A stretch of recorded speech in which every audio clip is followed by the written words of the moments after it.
On the 14th of September 1988, former LNER locomotive number 4472 Flying Scotsman left Tilbury Docks in London on board the P&O charter ship New Zealand Pacific, arriving in Sydney 32 days later. She was unloaded at Wharf 13, Pyrmont, by the floating crane Titan. Thus began an epic journey around Australia of some 28,000 miles, helping to celebrate Australia's bicentennial celebrations.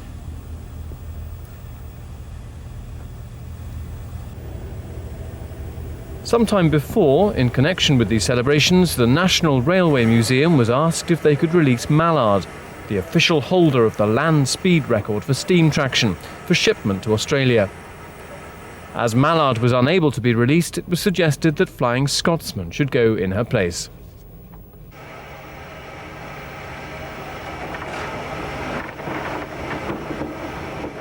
So Walter Stutchbury and his Oz Steam 88 colleagues burned the midnight oil in discussion, raised the finance and finally agreed the package for the visit, with Flying Scotsman's team in England.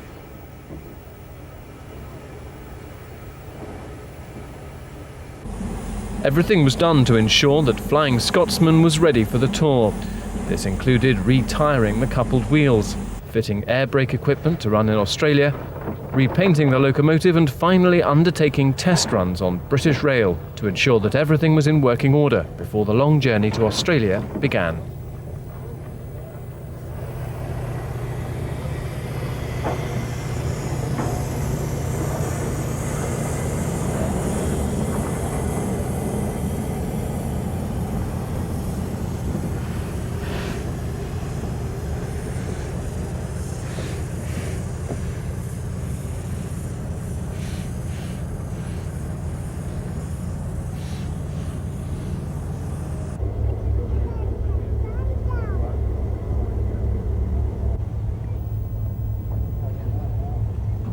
Australia's first steam railway ran between Melbourne, Flinders Street and Port Melbourne, later renamed Sandridge, and was officially opened on the 12th of September 1854.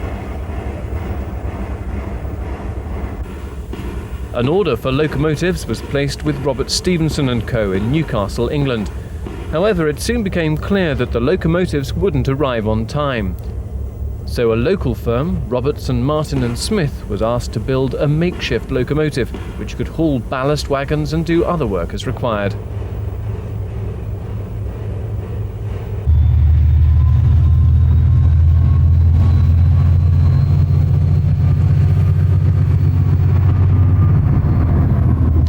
Using a 4-horsepower pile-driving engine and a ballast truck, this firm produced an engine which could reach the amazing speed of 29 kilometres per hour to pull the first steam-hauled train in Australia.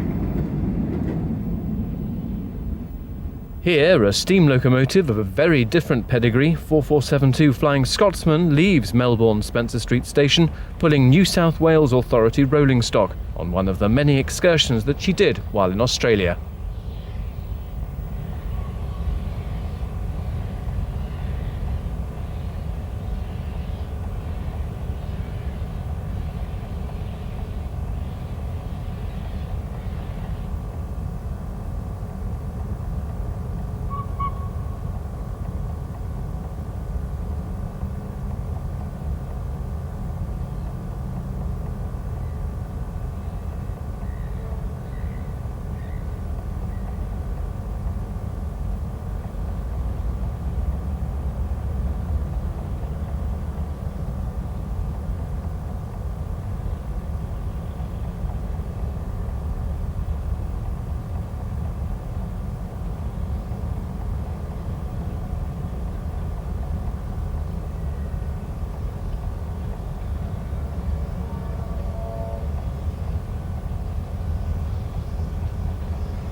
On the main line between Melbourne and Sydney, the standard gauge line of 4 feet 8.5 inches is single track, but it's paralleled by an up and down broad gauge line of 5 feet 3 gauge. The broad gauge line is the old main line, and all 3 lines are reversible.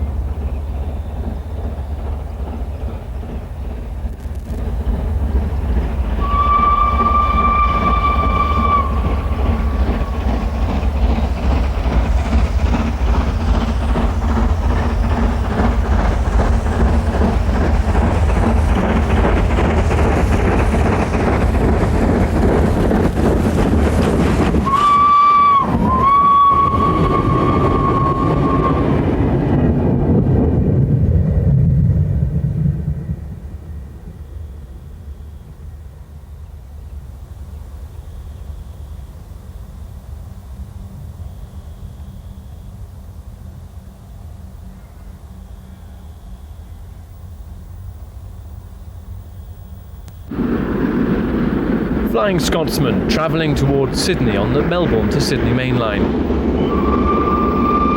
The Australians believed that the LNER peanut-type whistle was not an audible enough type of warning on the open tracks of Australia.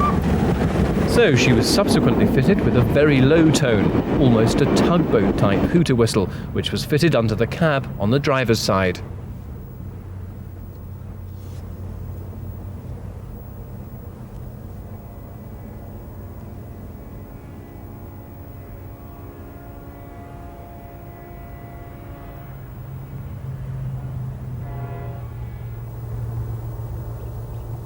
Here is an Albury-Melbourne passenger train on the line to Melbourne, formed of a short consist of baggage and air-conditioned stock.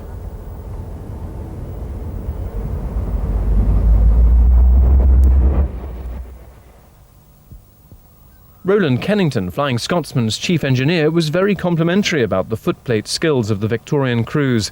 The drivers, handling a 3-cylinder locomotive, something that they weren't used to in Australia, took to Flying Scotsman like a duck-billed platypus takes to water.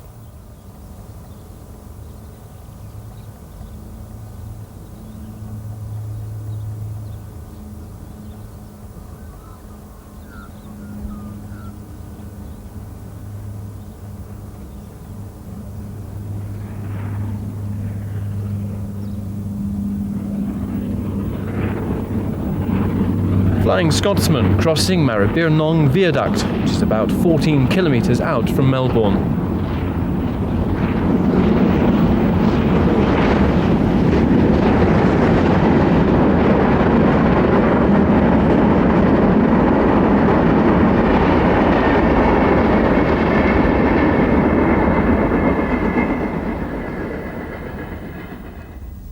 Each one of Flying Scotsman's excursions was a total sellout.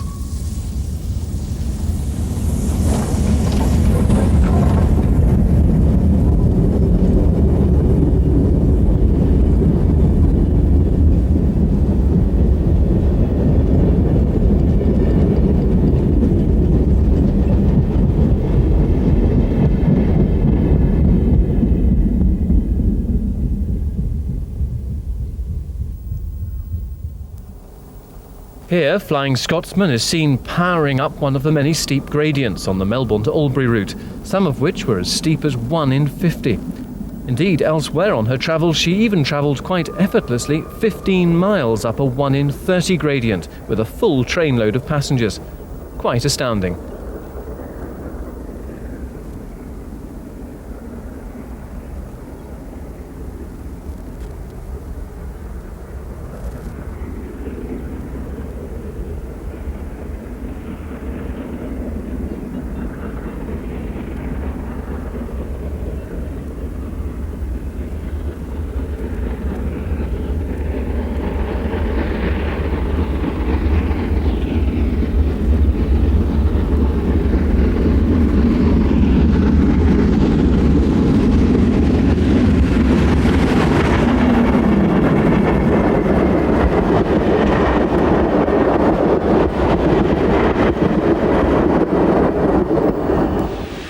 Albury is the end of the line for standard gauge trains running towards Melbourne, and it's time for Flying Scotsman to be serviced.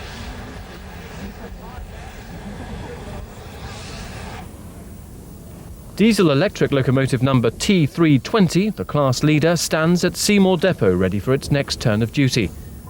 It originally arrived in Melbourne on the 2nd of August 1955, after a powered delivery run over both New South Wales and Victorian metals. Although it was a great success, it did have one small fault. It needed to use turntables, as only one set of controls were fitted. However, this was quickly rectified and dual controls were in place before long. By December 1956, all 27 members of the class were running, allowing the withdrawal of steam locomotives to begin. Seymour Depot is the locomotive stabling point for many diesels at the Albury end of the line, north from Melbourne to Sydney, and is situated 62 miles from Melbourne. Flying Scotsman was being turned for the return journey to Melbourne.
Flying Scotsman's tender was replenished with water pumped from an old, rusty, disused tender. The coal was trimmed,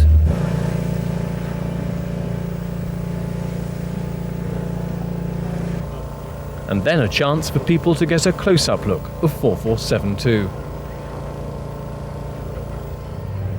On the left is Walter Stutchbury, the man responsible for organising Flying Scotsman's successful visit to Australia.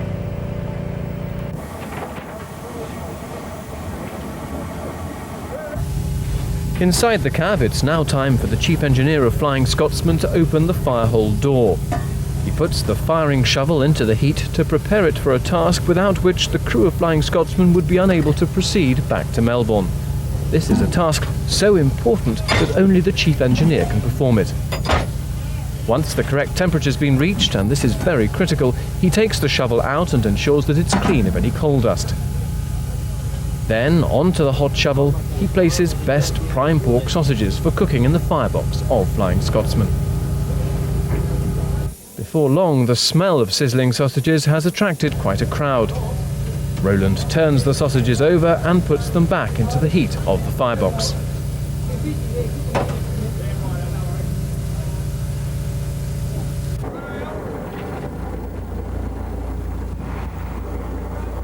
Time now to brew a cup of tea. Certainly the famous Australian Barbie never produced food quite like this. The crowd behaves like a swarm of bees around a honeypot. It's probably the smell of sausages that's driving them wild. The Melbourne skyline is viewed from the Footscray area. In the foreground you can see dual gauge track, and here the track is electrified. The electrified suburban lines of Melbourne's first electrification project ran between Flinders Street and Essendon and was opened on the 28th of May 1919 using the 1500-volt DC system.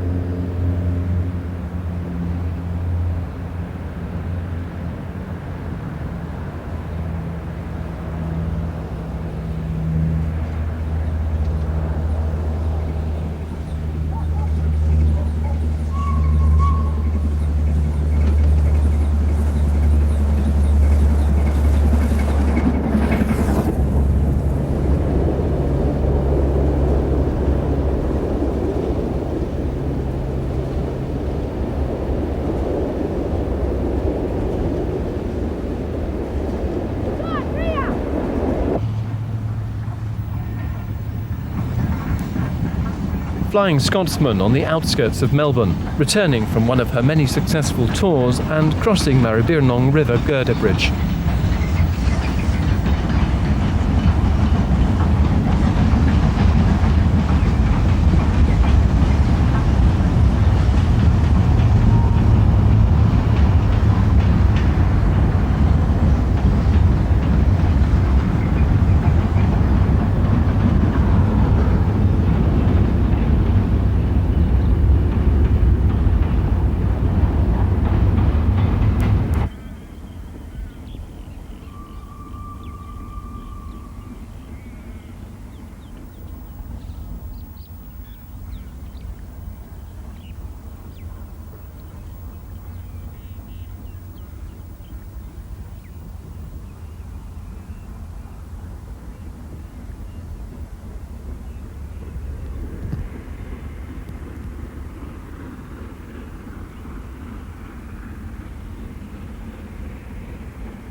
As you can see by looking at her tender, Flying Scotsman's travelling over rather indifferent track work that can be typical in Australia.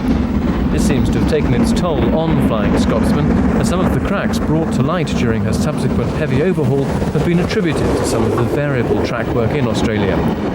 Fine by Australian standards, but certainly not up to the very high LNER standards that once prevailed.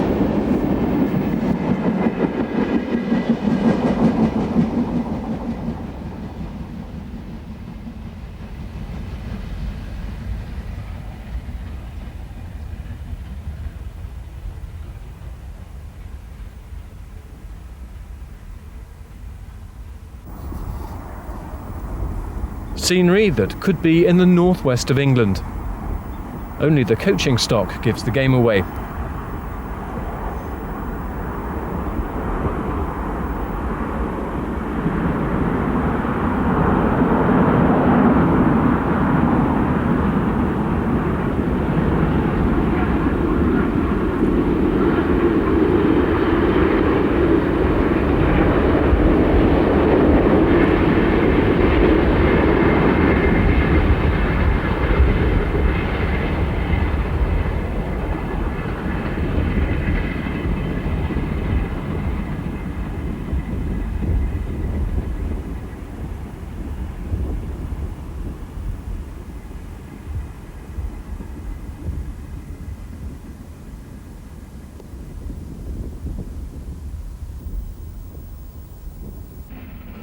Parallel to the broad gauge lines, Flying Scotsman weaves her way through the Australian countryside.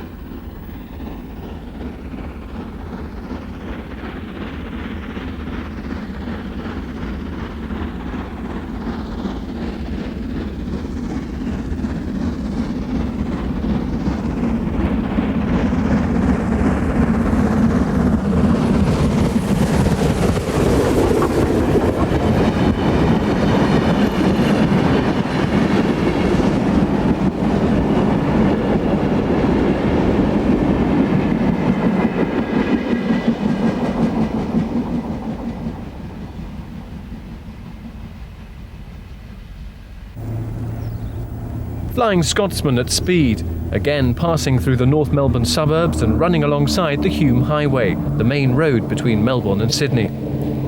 This is a lacklustre area, which is very windswept due to the weather coming in from the ocean, a complete contrast to the eastern suburbs.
Another view reminiscent of England.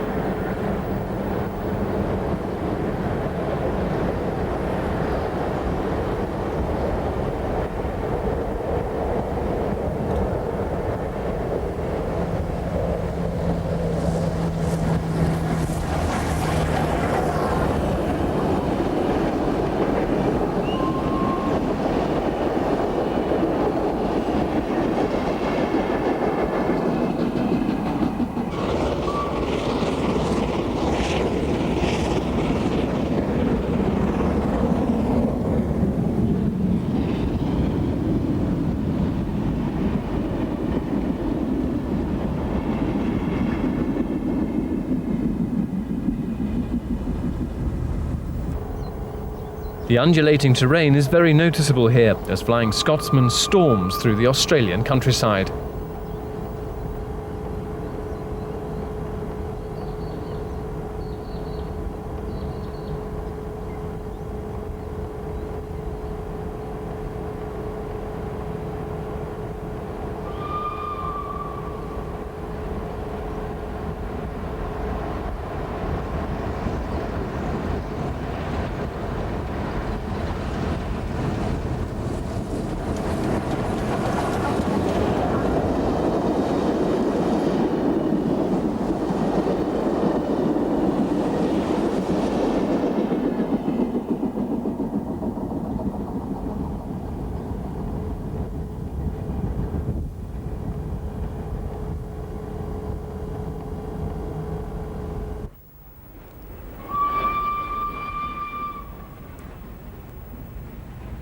Flying Scotsman takes the new single-line alignment, which was constructed for standard gauge track between Melbourne and Sydney in the 1960s.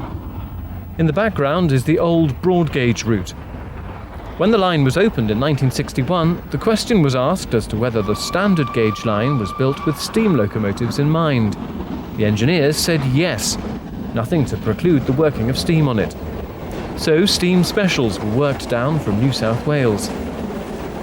3801, a green streamlined Pacific, being a member of the C38 class and regarded as the ultimate in Australian steam express locomotive design and construction, was a star performer. Since then, many steam specials have come down from New South Wales. As you can see, the line was almost built for Flying Scotsman.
lengths some people will go to catch a glimpse of Flying Scotsman.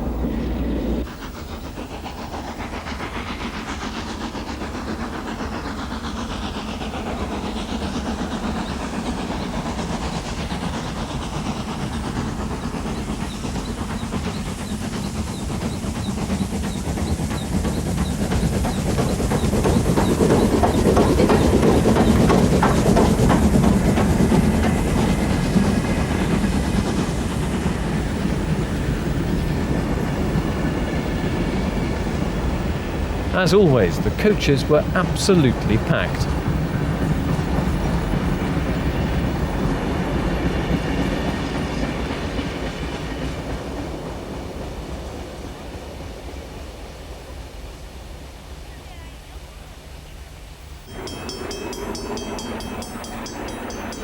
The roar of the Gresley Pacific breaks out over the ringing of the level crossing bell.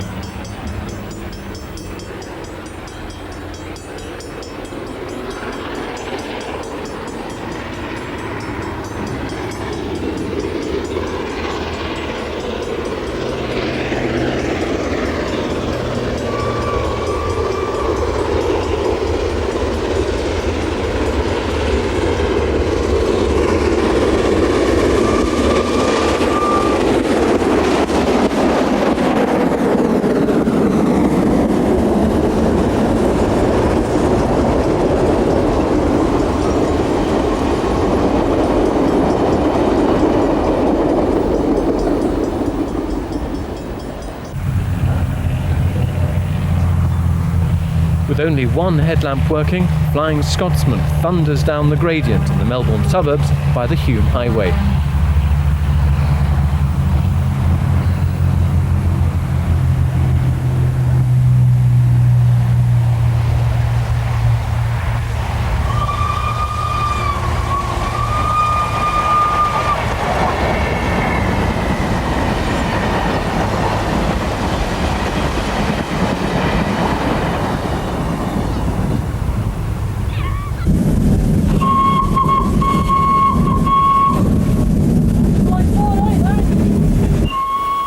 Driver Norm de Pomeroy seen here at the controls of Flying Scotsman. Now retired, he was very much a steam man.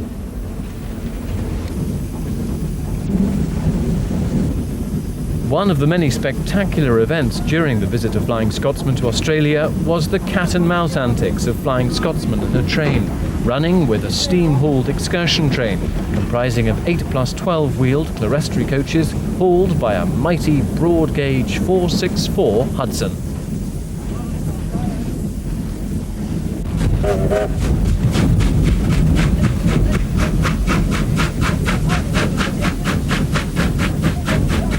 The locomotive pulling the train is an R-Class number 707. It's owned by a consortium of railwaymen and is run as 707 operations. It was named City of Melbourne after it was bought for preservation. Designed to replace the successful but ageing A2 Class 460s of 1907 vintage, which ran the state's important express services. But the R-Class Hudsons were handicapped from the start by the simultaneous deliveries of B-type diesel-electric locomotives and were relegated to less important services and freight traffic.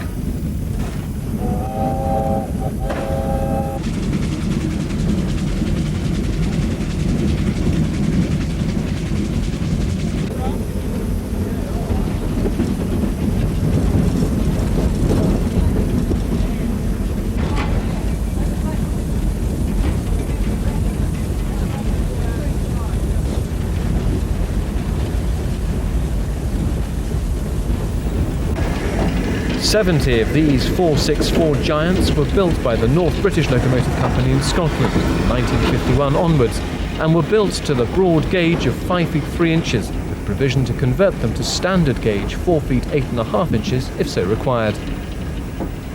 The first member of the class arrived on the 19th of July 1951 and the last 707 arrived in August 1954.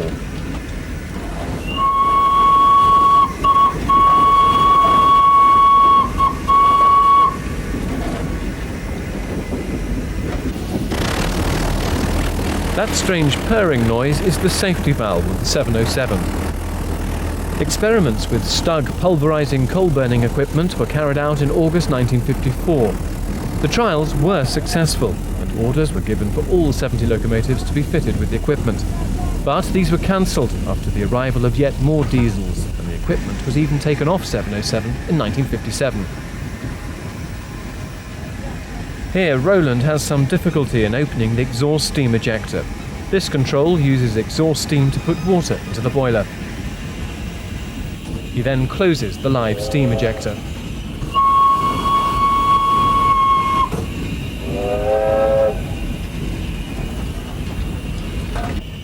The fireman is Stuart Loddington, and as can be seen, both members of the crew are wearing typical Victorian Railways footplatemen's uniforms, with denim hats, not the grease-top type favourable with British railway crews. We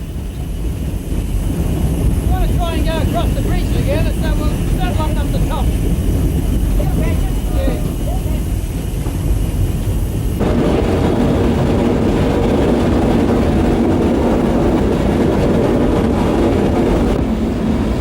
Flying Scotsman here alongside the steam-hauled train, which is privately owned by Steamrail. The Clerestories are wooden-bodied and were built at the Newport Workshops, Melbourne, at around the turn of the century.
Both trains are so close now that the drivers are able to shake hands.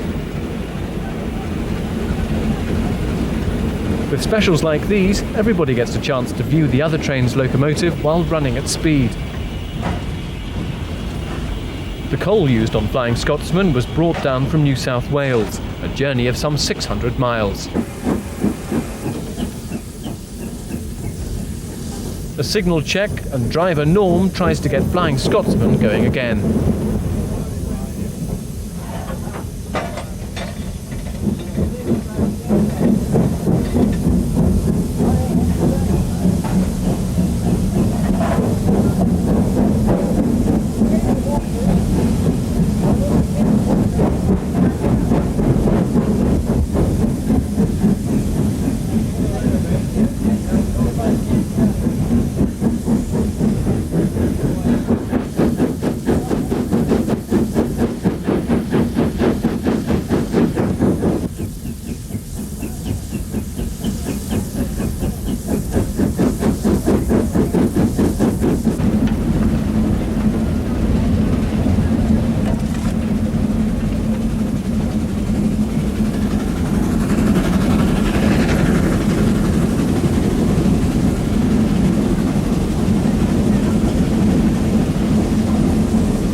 service were not normally blue.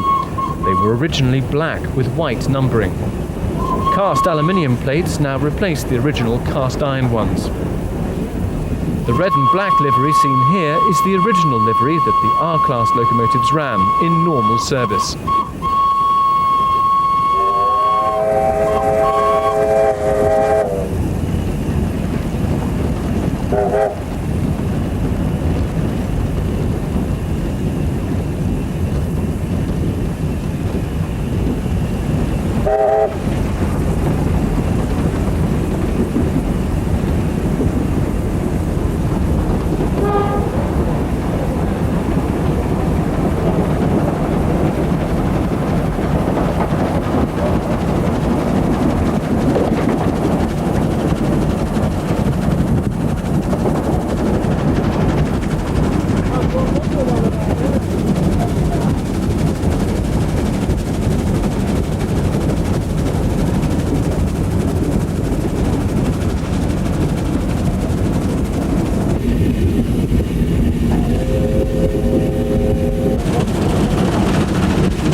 Here's a view of Flying Scotsman as seen from the other train.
The bright red control is the air brake that was fitted to Flying Scotsman for her visit to Australia.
As two mighty V-line diesel-electric locomotives waited a signal, their driver, on seeing Flying Scotsman coming down the track, jumps down from the cab from the leading locomotive and flags down the train to speak with the driver of Flying Scotsman.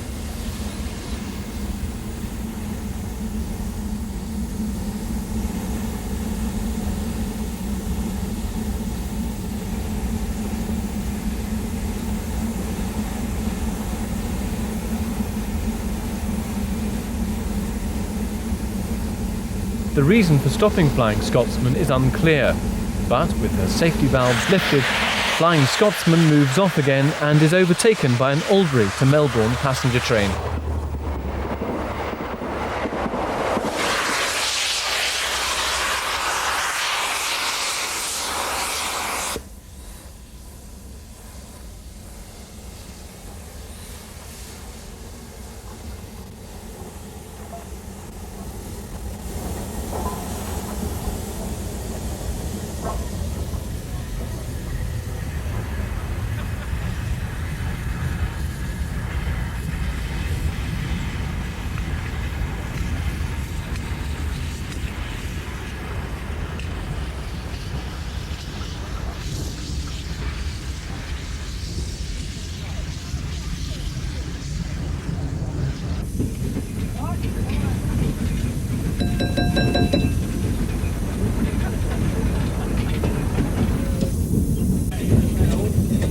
Almost back in Melbourne, and Flying Scotsman passes the depot where she was stabled during her excursions from the city.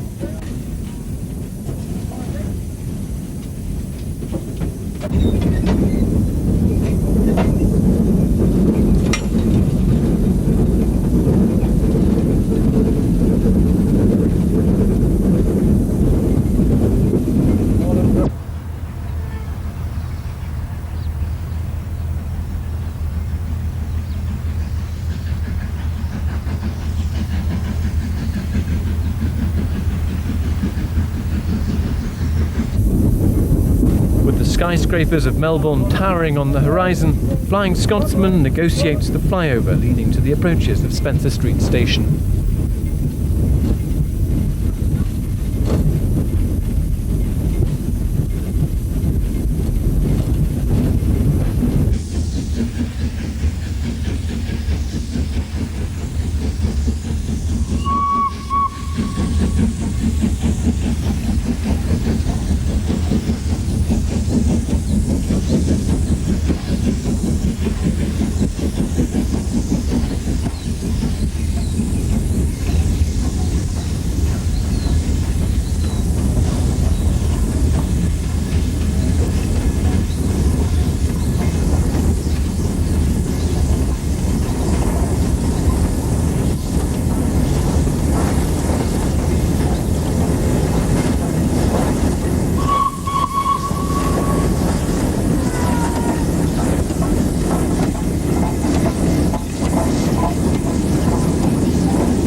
the end of another successful trip for Flying Scotsman during her visit to Australia.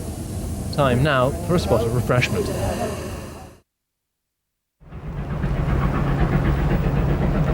In the midst of a typical winter's day, with rain pouring down hard and with eucalyptus gum trees as a backdrop, J-Class number 515 is being hotly pursued by Flying Scotsman at Kilmore East. This class of 60 locomotives was a more modern designed version of the 1922 introduced K-Class 280 locomotives and were ordered from the Vulcan foundry in England. The first locomotive entered service in March 1954, with all members being in service by December of that year. Again, built to broad gauge dimensions, they were constructed in such a way that they could easily be converted to standard gauge should the need arise. It never did. The first 30 members were constructed as coal burners, but the second 30 were built as oil burners. Headlamps and cowcatchers are fitted to all Victorian Railways locomotives due to many of the lines being unfenced and crossings ungated.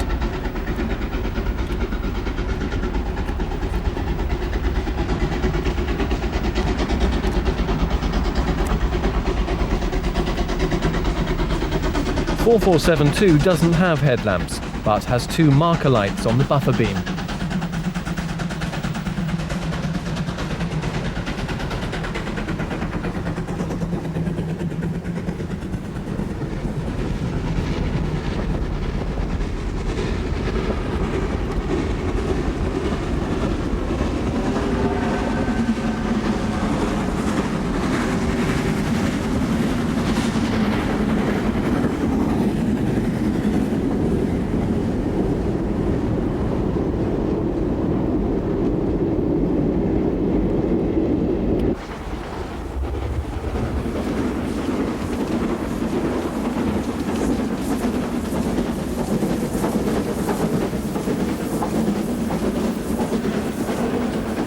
Flying Scotsman climbing hard through the Italian stronghold of Footscray, a suburb of North Melbourne.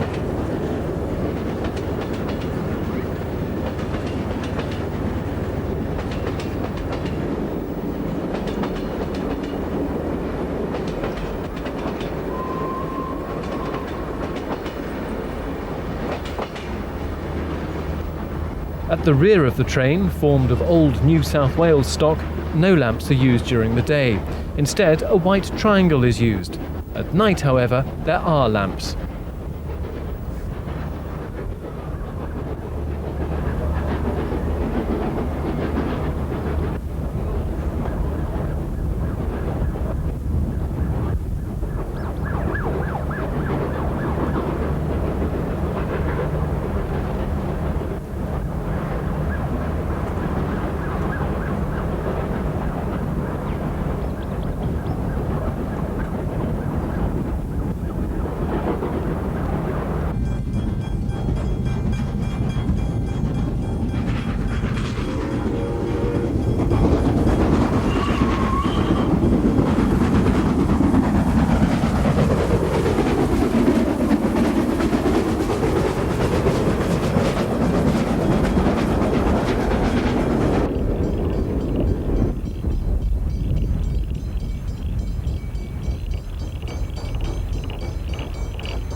There's a platform on either side of the broad gauge tracks here.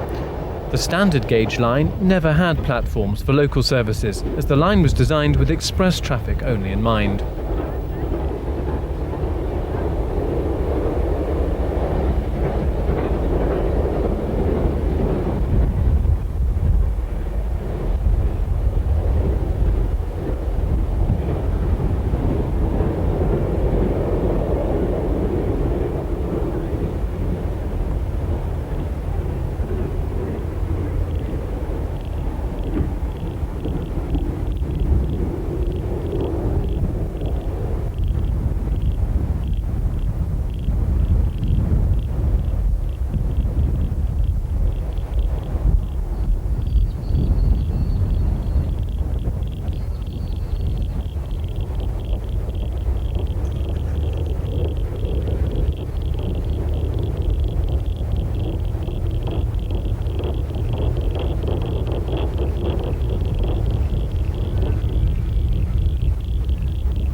Passengers travelling on the Scotsman Special, please board the train.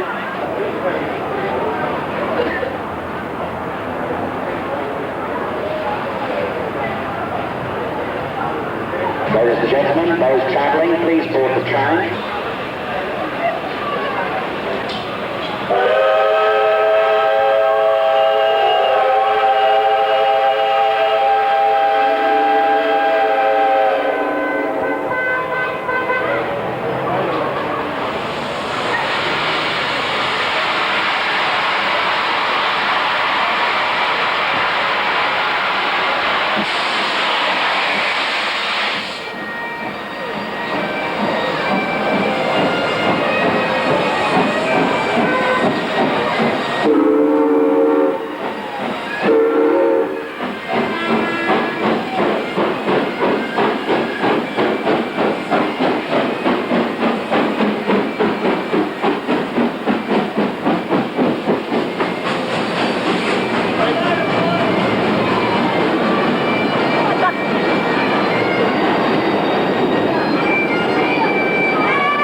On the 6th of August 1989, Flying Scotsman, complete with commemorative headboard, departed from Melbourne for the last time, swinging north on her way to Alice Springs.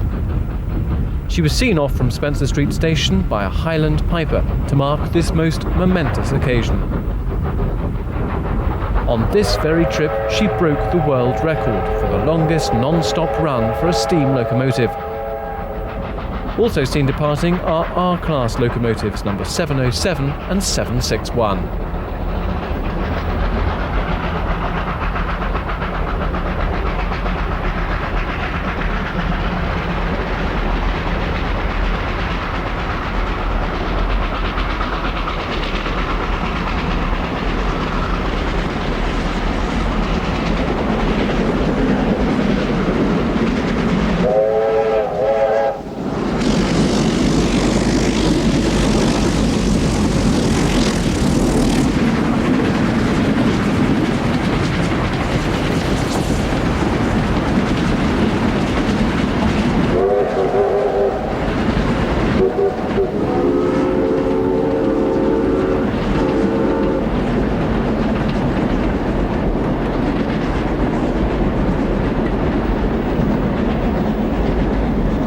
Accelerating through the North Melbourne yards, Flying Scotsman climbed high to cross over the broad gauge tracks for the last time.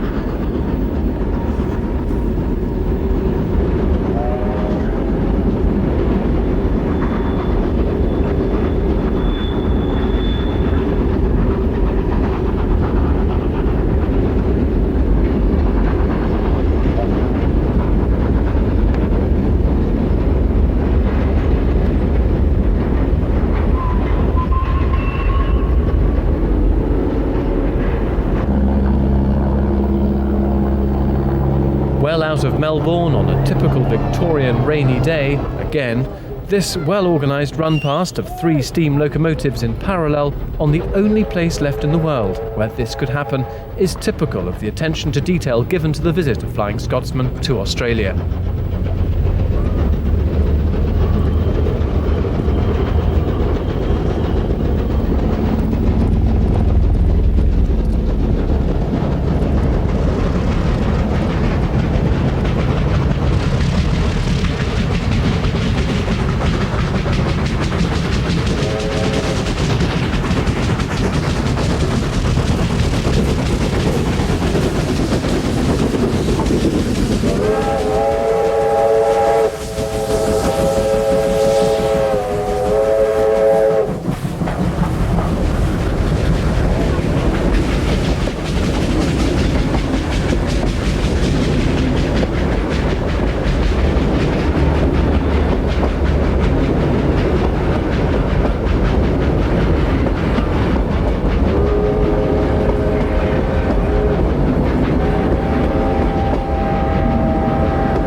Having lost 707, 761 leads around the curve. 761 is owned by Steamrail and is pulling the Steamrail clerestory stock. The last vehicle is the observation car from the old Spirit of Progress train, which was the first air-conditioned train in the world. Built in 1938 by Victorian Railways, the all-steel air-conditioned train was built for service between Melbourne and Albury, as part of the journey between Melbourne and Sydney. These trains had dedicated engines, the S-Class, which were fully streamlined and were painted in the same livery as the rolling stock, royal blue and gold.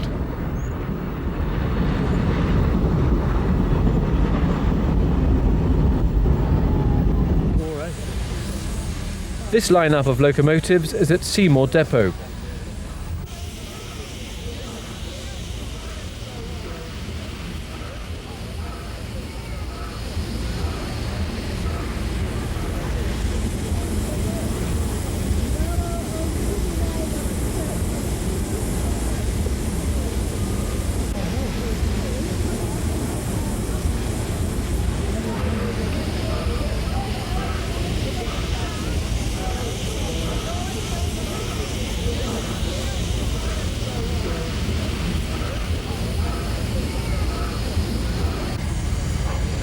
The J-Class number 515 is owned and restored by a group of enthusiasts and is based at Seymour.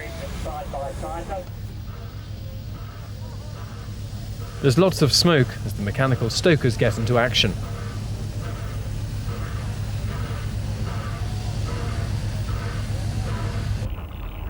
From a distance you can see the undulating nature of the track and the steepness of the grades.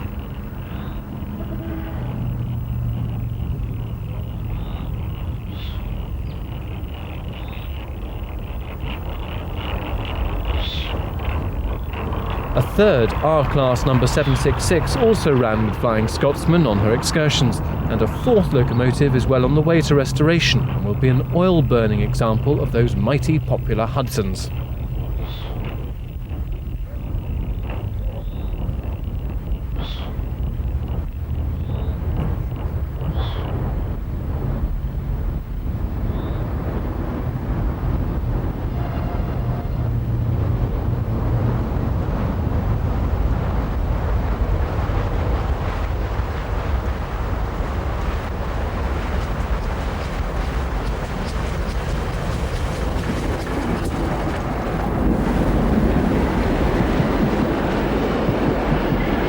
It was estimated that as many as 130,000 people came to see Flying Scotsman on her visit to the Oz Steam 88 open day at Spencer Street Station. So, as Flying Scotsman goes into the distance to be greeted by many more thousands of well-wishers, few could have expected that the visit of Flying Scotsman to Australia in 1988 would have generated so much fervour of people wishing to witness the passing by of the most famous steam locomotive in the world.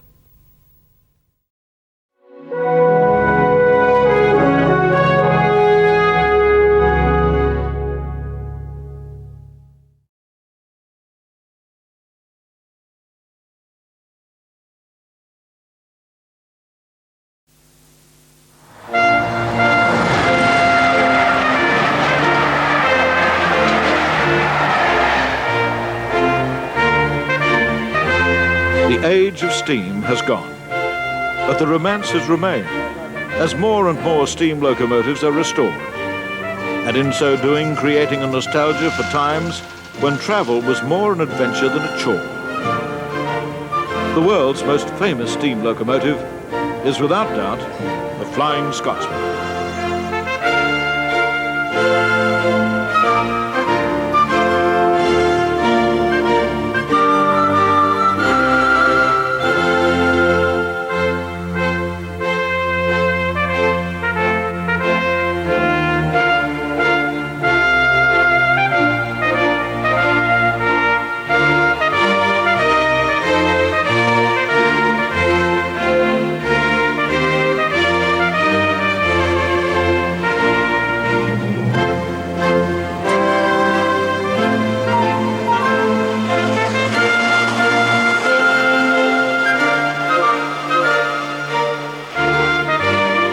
locomotive's visit to Australia during the nation's bicentennial celebrations in 1988 has earned it the distinction of being the only steam engine to speed its way across 3 continents. More than that, its sea voyage to Australia and return would make it the first ever locomotive to circumnavigate the globe. From the moment it settled on Australian rails, it was surrounded by crowds, all wanting to be part of this history-making trip.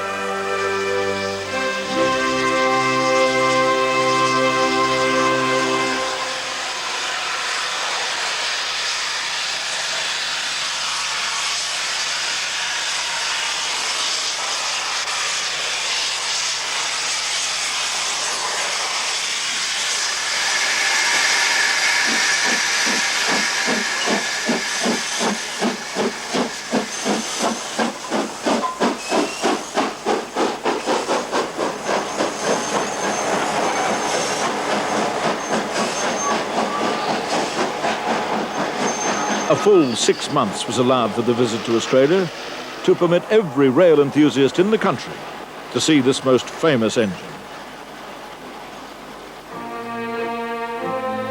The Flying Scotsman has a fascinating history. At times glorious, at times ignominious. The London and North Eastern Railway locomotive began service in February 1923 and a year later was christened the Flying Scotsman and given her now famous number, 4472. She was named after the train which regularly ran the trip through the north of England into Scotland. Throughout the 1920s, every morning at 10, the locomotive would leave King's Cross Station in central London for the express journey to Edinburgh. The most illustrious day in her long career undoubtedly occurred on November the 30th, 1934. It was during a time trial through Leeds on that day that she was clocked at 100 miles per hour, the first steam engine to officially crack the ton. The Flying Scotsman continued in service until 1968, when the engine was sold, and it was then used for privately sponsored excursions around Britain. Her new owner decided on a visit to America, a visit which began in triumph but ended almost in disaster. The costs of maintaining her in America could not keep pace with revenue. The Flying Scotsman was broke. The creditors moved in. And had it not been for the quick intervention of a British committee headed by Mr. W. McAlpine, the engine would have been sold for scrap. The debts were paid off, and in 1972 the engine was loaded aboard the California Star and welded to its deck. Flying Scotsman was going home. Home she went, through the Panama Canal and across the wild Atlantic.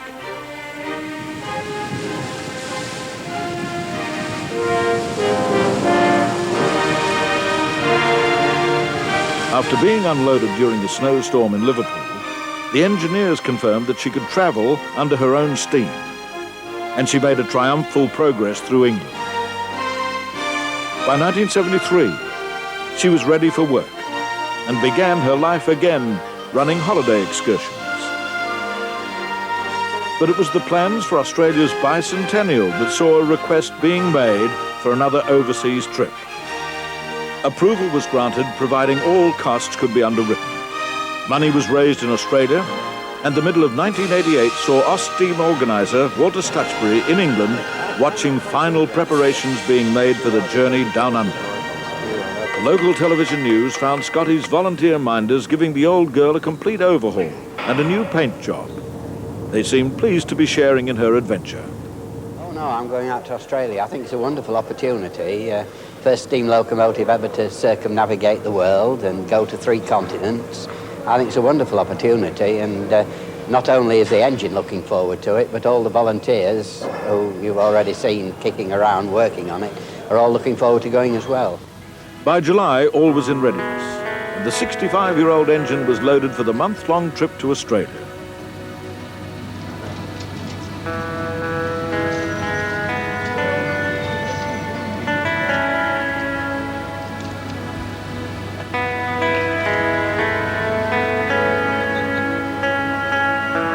Well, I've lived with it so long that it's become part of the family. and I treat it as a friend, and it knows me every time I go along to see her, and yeah, one of my favourite girlfriends.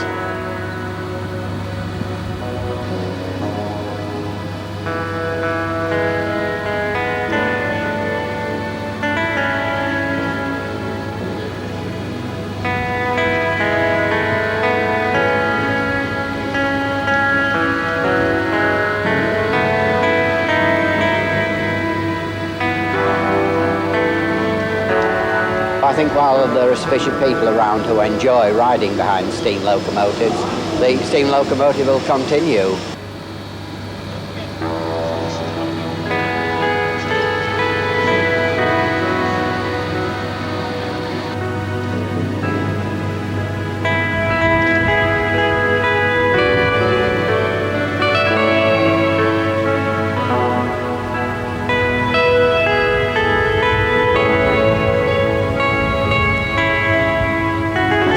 I think it's the nearest thing to a human being that mankind's ever made.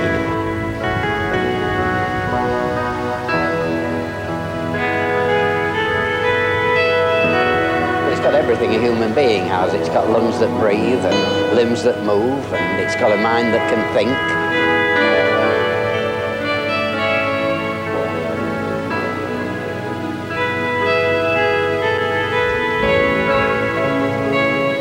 Most people have got an affection for them, and even youngsters who could never have travelled behind steam locomotives in their lives are now busy with them and enjoying working amongst them as an experience.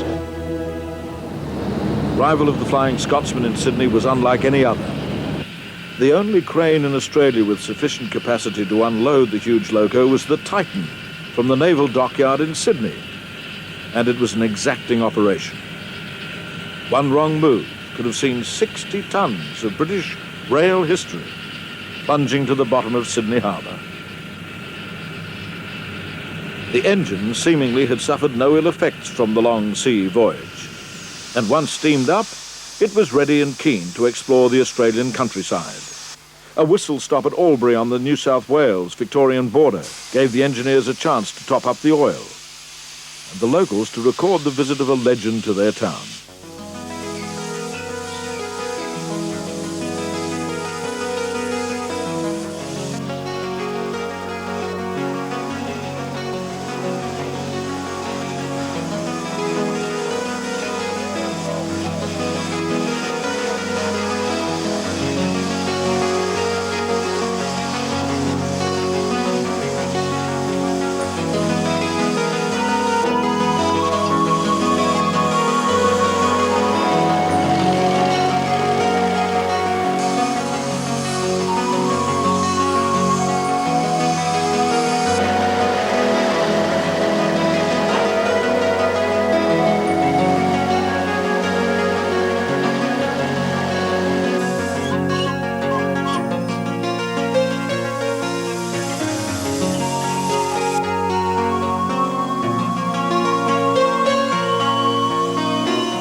Pulling just a water tender and a couple of vans, the locomotive took off down the standard gauge track to Melbourne to begin its national tour.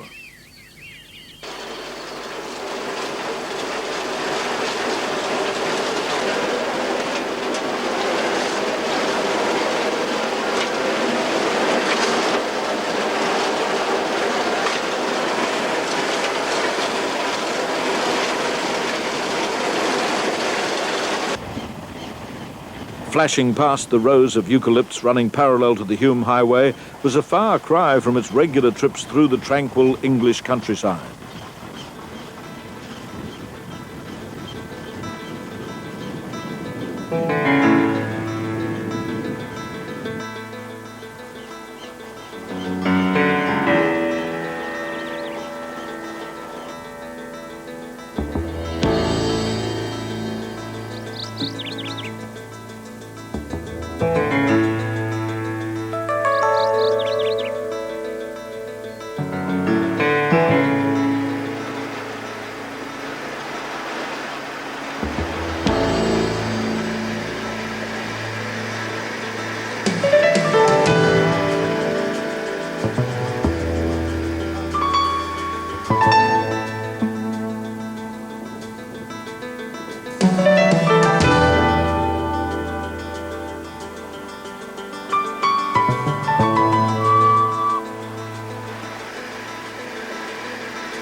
Once stabled among the diesel engines in Melbourne's South Dynon shed, a full lubrication and maintenance check.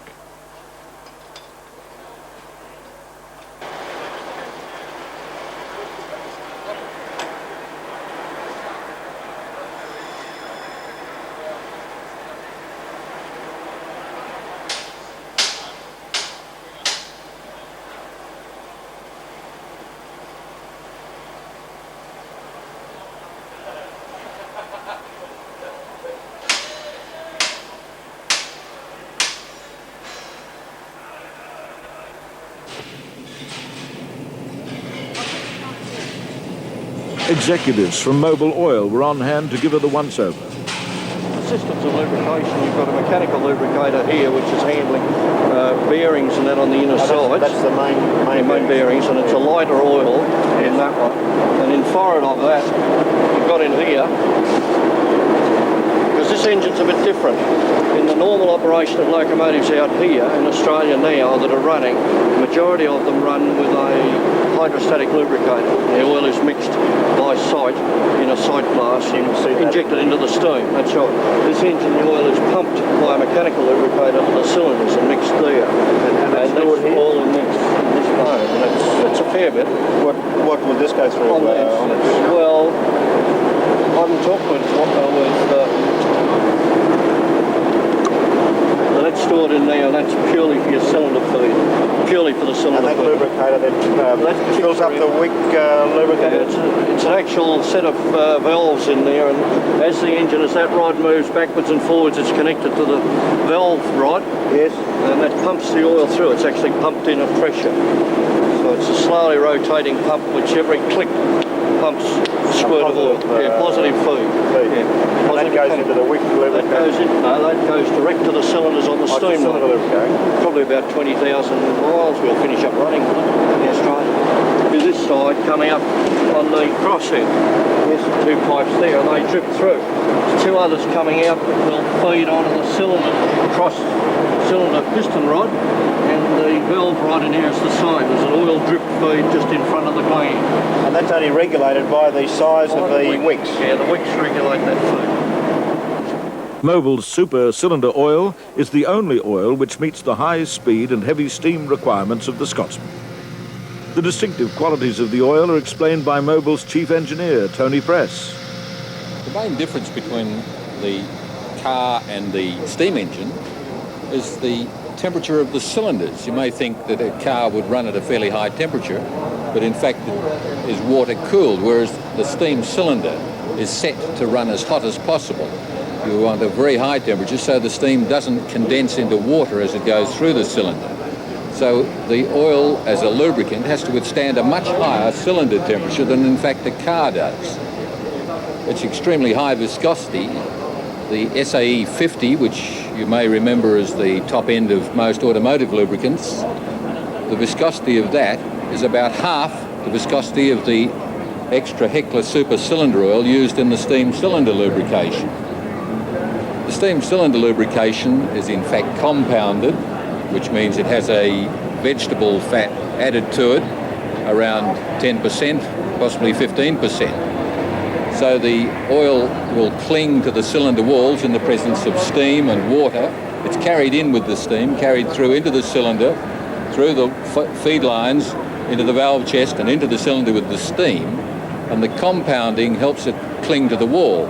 Now, the greater amount of compounding you have, the better it is for the lubrication, but in fact this reduces the oxidation stability of the oil, and the oil will carbon up much faster, causing deposits on the piston cylinders, the piston walls, and the valve chest, valve gear, and so on. So there's a very careful balance that has to be struck. But again, you have a slight benefit in that the steam system has a separate lubricant for the big end bearings on the locomotive, compared to a car where you have one lubricant that has to do the whole job. Now, another interesting thing is the big end bearings on the locomotive are lubricated with a lighter oil than the steam cylinder oil. They each have their own reservoir, which is sealed with a cork. The oil is poured in, and then the cork placed in on top of it to keep the dirt out. There is a slight non-return valve effect in the cork to allow air breathing as the oil is drained down through into the bearings.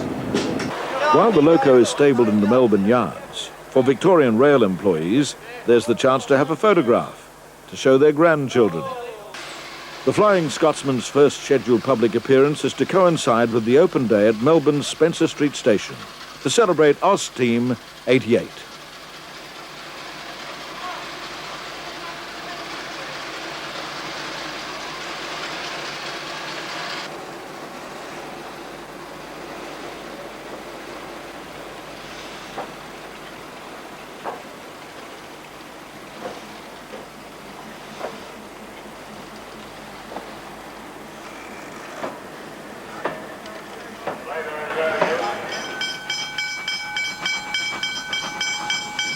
As part of the Festival of Steam, many of the restored locomotives from Victoria and other states are making their way to Melbourne. The Green 1210, one of the 12 class, was from 1913 the first locomotive to work the branch line from Queanbeyan to Canberra, now the nation's capital. From 1962 it had been retired and mounted on stone outside the Canberra railway station. In 1986, the Australian Capital Territory Railway Historical Society returned the 12 to the tracks. On her trip to Melbourne, 1210 is accompanied by one of the few remaining 30-class tank engines in Australia. It was bought by the 3112 Preservation Group in 1986 and now runs as well as she ever did.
The two New South Wales visiting locomotives are met near the border and accompanied to Melbourne by the Victorian J-Class 515 with its distinctive red smoke-deflecting plates. The 515 is probably the most recent Victorian engine to be restored and only resumed service in 1988.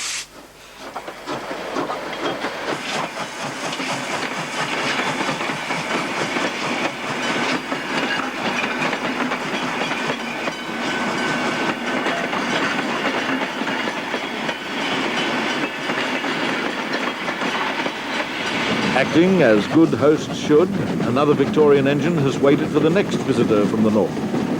The R-Class 761.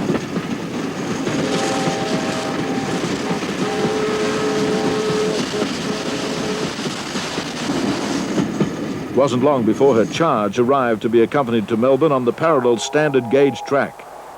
The huge 38 Class 3801 is probably the best-known loco in Australia. It has visited every mainland capital city in Australia during the bicentennial year. The big green loco served the New South Wales Railways from 1943 until it was withdrawn from service in 1965. But being the glamour engine it was, authorities decided that it should be maintained for special events, and the bicentennial certainly was a special event. The Scotsman had been through. Now the locals had again to get their vantage points to see the exhibition trains come through.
Australian rail enthusiasts take delight in restoring the old steam locomotives. Teams of volunteers have contributed thousands of man-hours to have these beauties steaming all over the extensive rail network.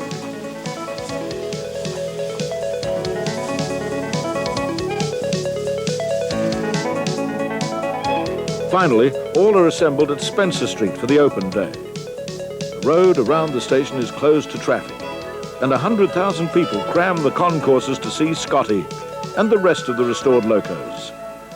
Steam is alive.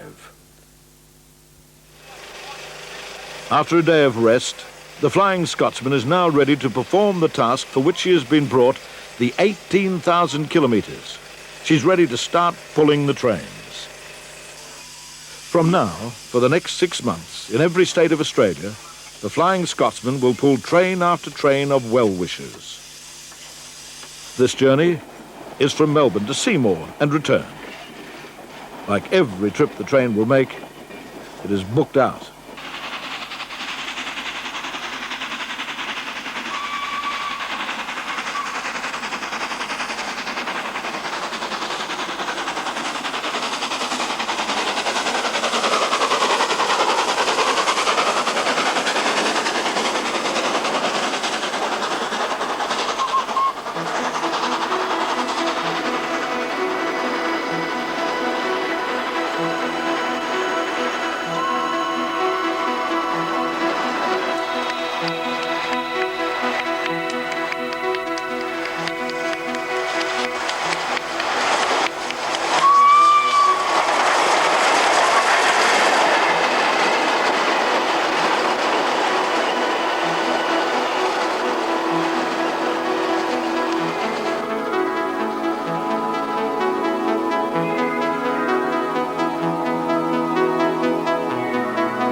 The steam train lovers can always be identified.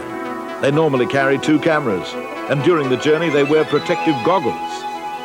That way they can lean out of the window and not have their eyes clogged by smoke and grit. On the footplate, the Scotsman operates at a boiler pressure of 210 pounds per cubic inch for a full head of steam.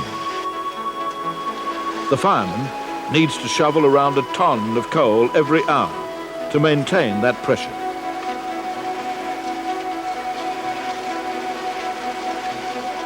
Into the small firebox hatch it goes. To open the whole hatch would create a heat so intense that the crew would be unable to stay in the cabin.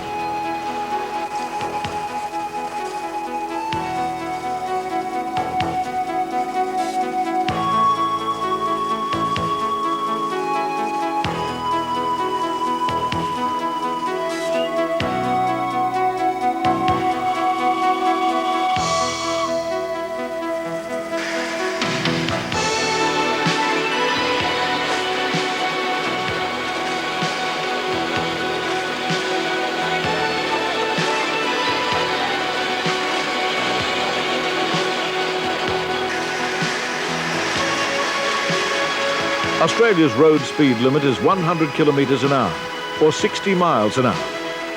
On this run, the locomotive has no trouble in leaving all the road traffic behind. The word had got about that the Scotsman was coming through. All along the route, the country folk staked their claim to the best vantage points and waited patiently for a glimpse of the train as she passed.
Once into Seymour, a ride on the turntable to face it in the right direction for the return trip to Melbourne.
I suppose if you lose a cork, mate, you've got to drink a bottle of scotch to get another cork. Oh, just borrow one of your laps.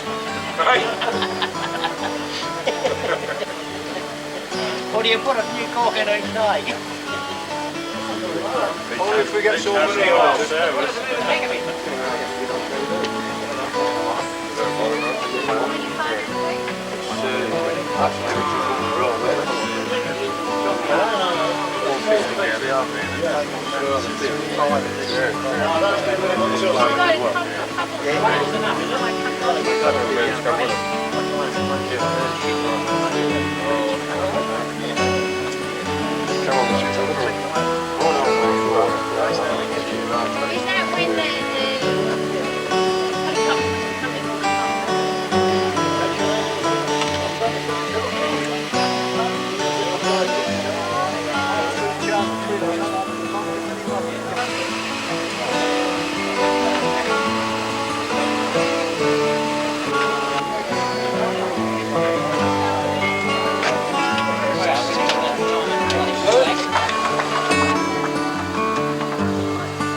the job or not?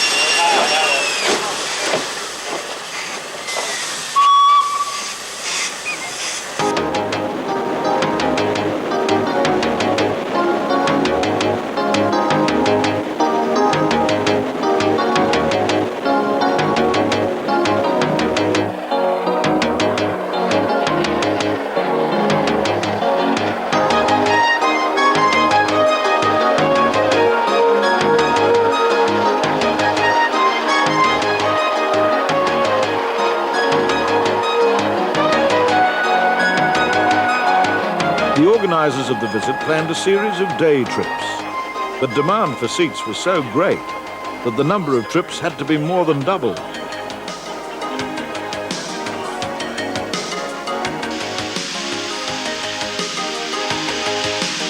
While most of the Australian steam locomotives are two-cylinder, the Scotsman's real claim to fame for the enthusiasts is that she has three cylinders, the third positioned between the other two, with a large driving crank inside the main driving wheels. It's this extra cylinder which gives the Scotsman her additional speed capacity.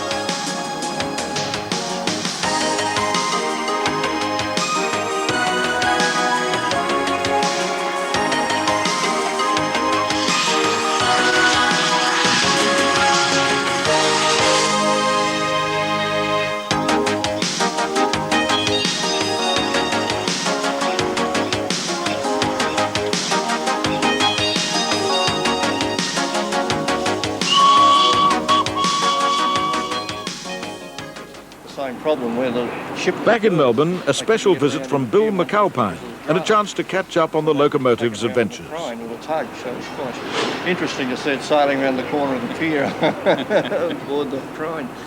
For 6 months, the Flying Scotsman visits every mainland capital, from Brisbane in the north, right across the Nullarbor Plain to Perth in the west. It's a journey no other engine would attempt.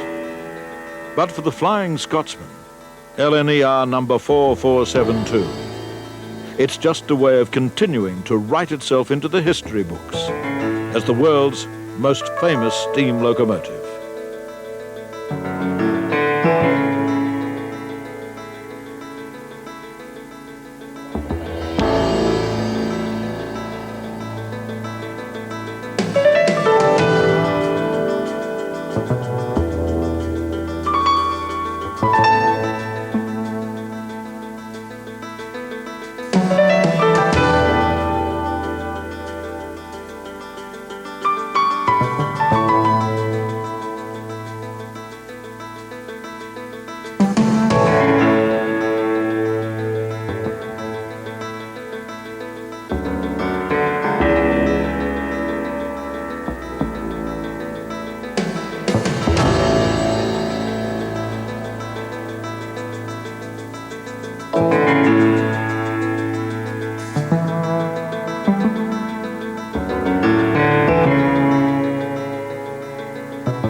magnificent view of King's Cross and St Pancras stations, taken from high above the gasometers, which are a feature of the area. They are in fact preserved and have protection orders on them. King's Cross station on the right, which is the oldest of the two, built in 1852, and St Pancras on the left, built in 1867. The two stations, although so close, are in fact 16 feet difference in their levels, with the line from King's Cross going out underneath the Regent's Canal and the line from St Pancras going over the Regent's Canal.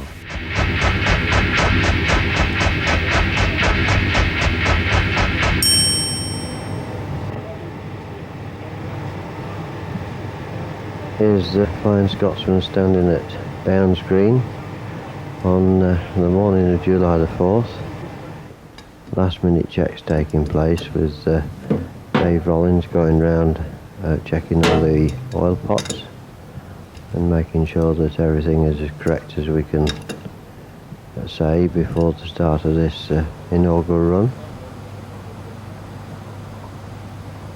He's just checking the tightness of some of the bolts there on the oil feed boxes. One of the atomizer feed blocks that supplies oil to the cylinders, and there's the cylinder lubricator at the side of Dave's knees.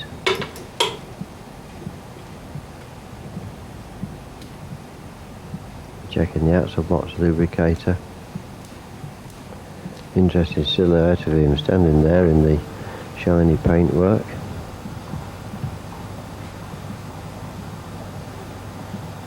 This is at Road 17 at Bounds Green.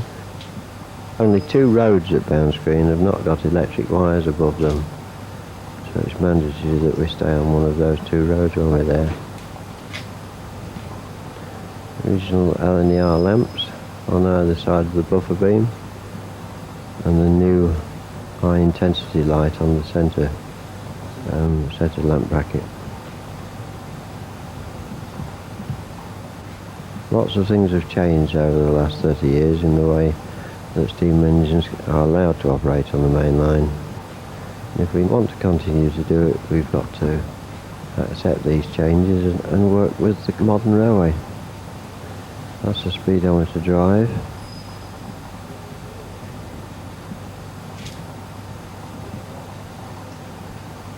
Nice new looking brake blocks there.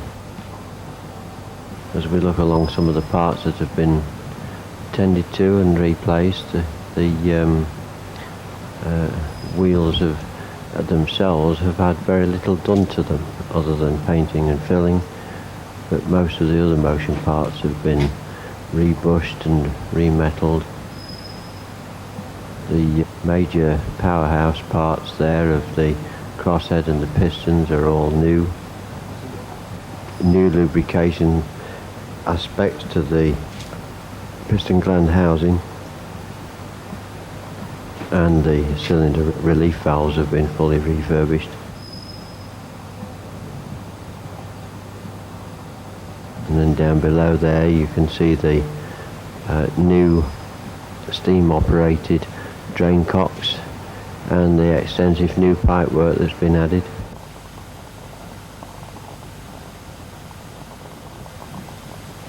The whistle in fact is the original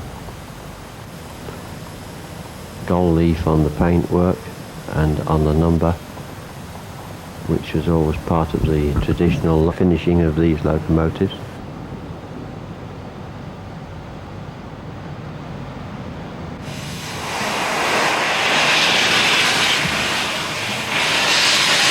Dave Rollins brings the engine forward and so that it can be set back onto the coach, which is on the next road.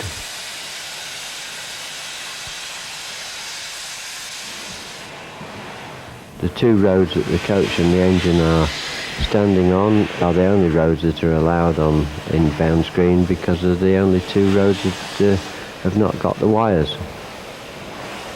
And one thing you do need to do with the steam locomotive is keep getting high up to either to clean and tend which of course one cannot do when under the overhead wires. At this stage of the proceedings, the full lining out has not been applied to the locomotive, simply because of the shortage of time. But in fact there is a white line to be added on the tender side, and white line to be added on the boiler bands and the splashers.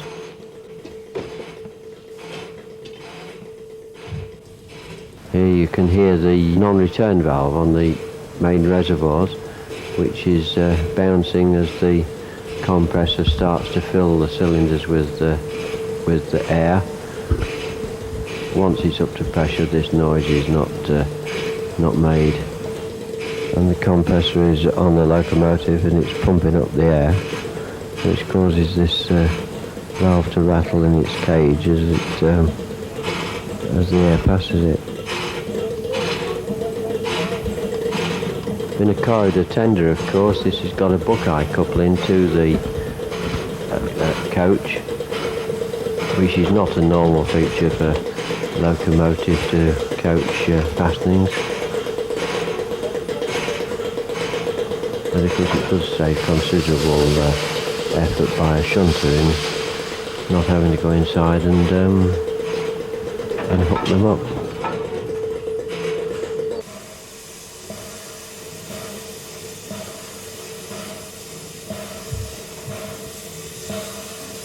Various members of the support crew are doing various last-minute checks and also snatching the last photograph before the engine moves out of Bounds Green Depot.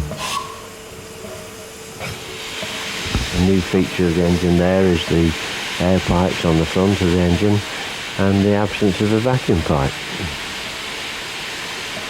We have a tail lamp on the buffer beam there. Oh dear, somebody getting in the way. Even I get in the way of photographs sometimes.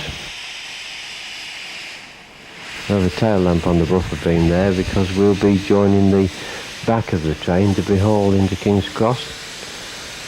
And then of course, once we're into King's Cross, we shall actually be at the leading end and the lamps will be changed accordingly. Our crew on this leg of the journey are Peterborough men who have been driving this line for many years. The driver's name is Bill Watkins, who is an EWS man with nearly 40 years service with BR and now EWS. And there's some members of the support crew watching interestedly as we move off the depot and round to Palace Gates before dropping down onto the Pride of the Nation set, which we're going to use today.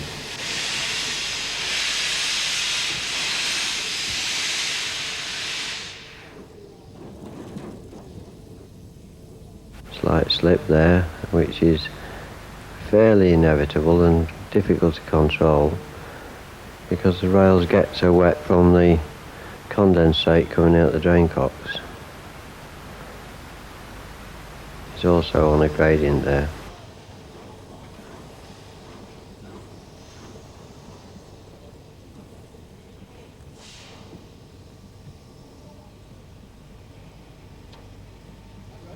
Interesting picture of old and new, Class 91 electric with the Scotsman going between them. And there we are, and attached to our train, moving back down towards King's Cross. The method of taking the train in is for us to attach to the country end and for the whole train to be hauled into the station by the electric locomotive, which is on the southern end. On the platform, the passengers are starting to congregate and get themselves checked in.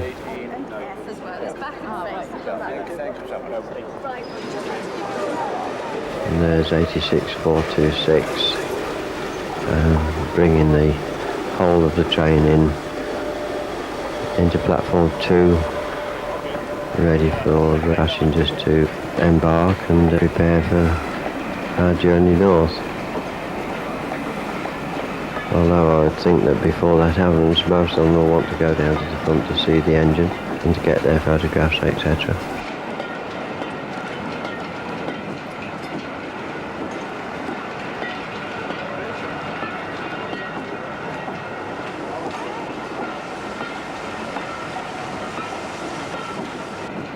And there we are with a fairly classic view of a LNER Class A3 locomotive back in King's Cross. First time that an A3 locomotive has been into King's Cross for 31 years.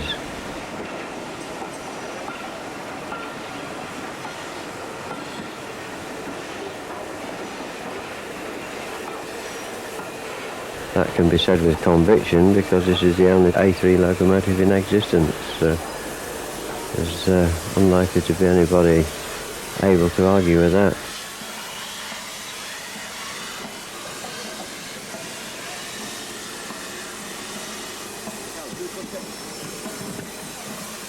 Interesting to look back on history here and consider that the locomotive was photographed under the same arches as far back as 1925 and during the locomotive exchanges of that year, and again particularly in 1928 when this locomotive started from here to do the first non-stop run to Edinburgh, and again in 1934 when it did a record run to Leeds, and in 1963 when it did its final run out of here for British Railways before being sold to Alan Pegler, and again in 1968 when it did the 40th anniversary run of the first non-stop in 1928, and now 31 years later under different ownership yet again, it's here back on its old stomping ground ready to do a run to York. It's funny how history repeats itself, but a sight that many people thought we'd never ever see again.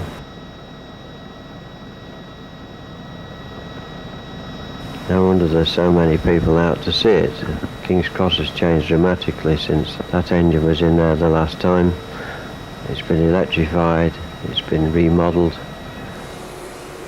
The old signal box, which was such a familiar part of it, has gone, and the whole length of line right up to Sandy is controlled by the power box.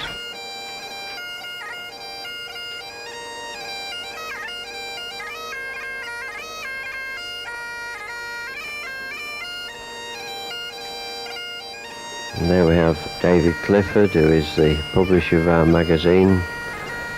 All these people coming to take a look at the engine to see the condition of it before it starts this run, which in fact will undoubtedly be the deterioration of its paintwork, etc. From this point on it will be more and more difficult to get it back to that condition. The inevitable piper that goes with this engine. Something I find difficult to understand because the engine is an English engine being built at Doncaster in 1923. I suppose it's the connection with the fact that it ran to Scotland in 1928, and between 1928 and 35 was a regular on that turn. Unusual view of King's Cross with the preserved gasometers in the background. And then down there, behind the buildings of York Road and the power signal box, a striking contrast between Flying Scotsman and at least 4 GNER Class 91 125 mile an hour sets, all waiting their next turn of duty.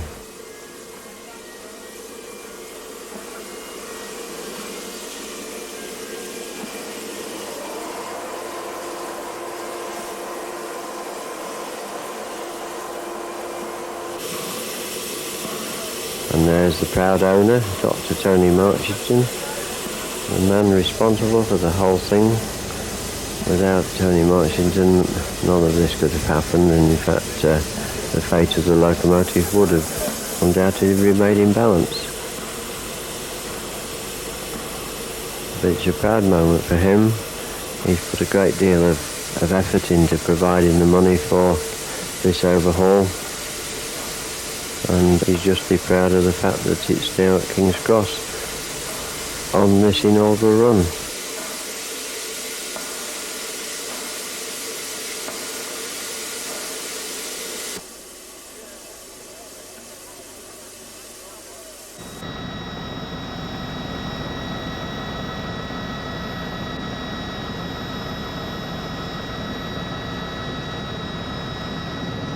A superb view of the locomotive in platform 2, with these arches which, relative to the year they were built, look so modern. It was a station that was built to a price by the Great Northern Railway. They never spent 2p if 1p would do, and the station is very functional and has basically not changed in 150 years. It still provides all the facilities for the passengers travelling at the northeast of the country.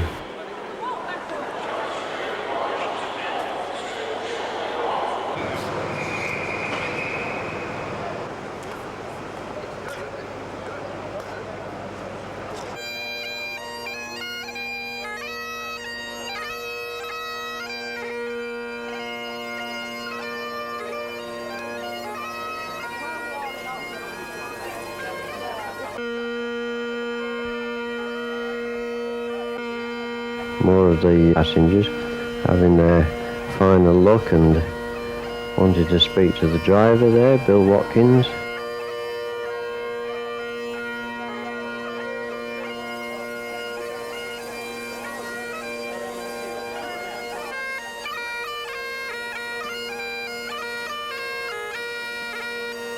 Sometimes it's difficult to distinguish between those which are passengers and those which are there to enjoy the fun without actually being directly involved.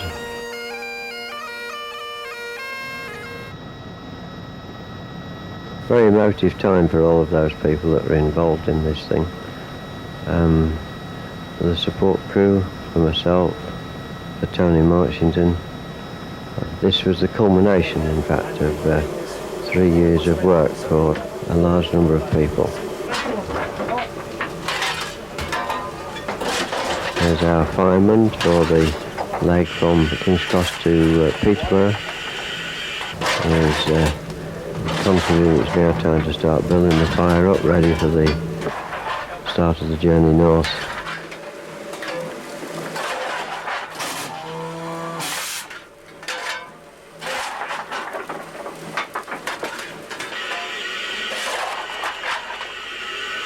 It appears to be getting the coal in the back corners, which is quite important on this locomotive.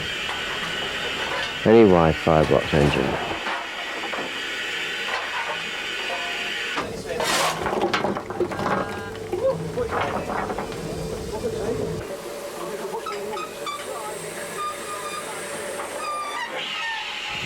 So a little bit of water in the boiler and make sure that we don't lose too much pressure when we put a bit in later on.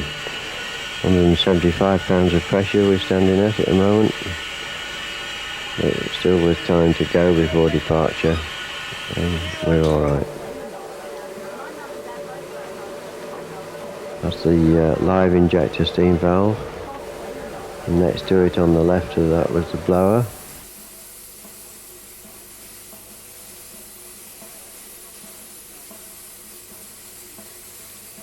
Exhaust steam injector waste pipe that's just draining out after turning the injector off.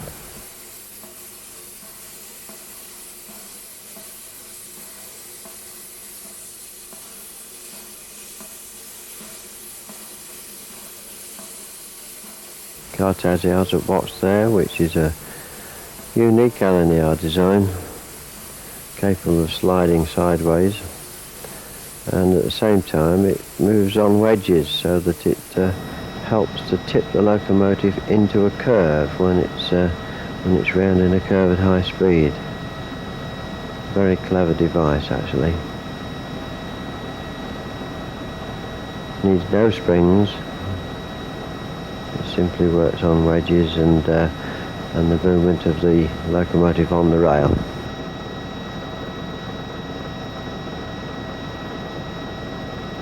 The Class 47 locomotive to the right of the picture, the red one, in fact, is what is known as a Thunderbird.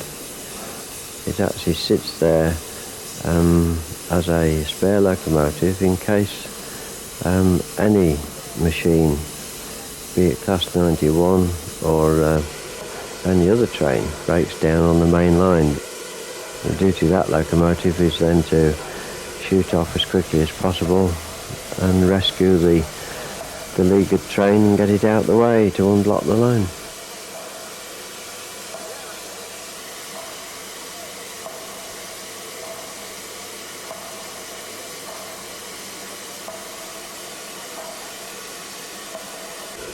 Over in the background from this picture you can see where the weed and that is where the turntable used to be in steam days, and the small yard there was where locomotives were stabled between journeys when the turnaround time was quite short.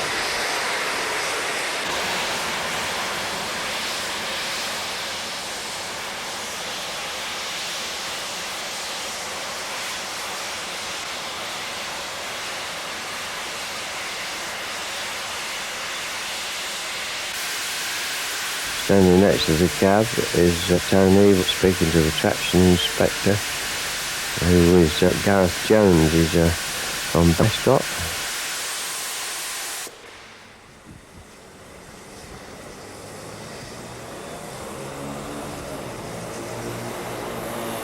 And again a view from York Road, and of course the helicopter up above, which is well, we shall get some beautiful long-range shots in once the train is on the way. Driver Bill Watkins checking his watch and making sure that we're still right for time.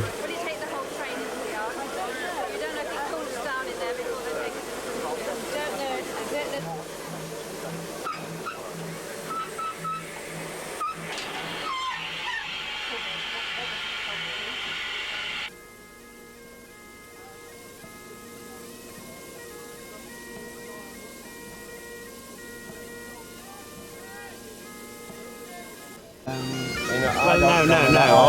I smiled sweetly and said, well, we will endeavour, you know. I think, I mean, from as far as I'm concerned... A few last comments by myself to the driver while the fireman looks on. From above, on the way back, you know, it's really fantastic. The other thing that I'd like to see is, you've got an easy table, haven't you? An easy time back, isn't it?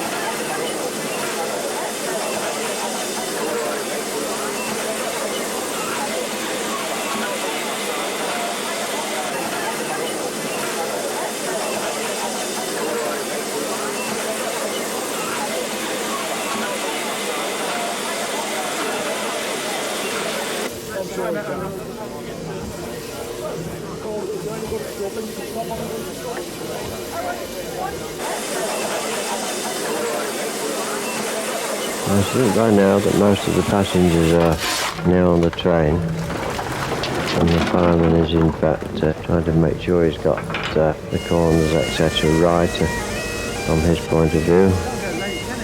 He's looking quite relaxed.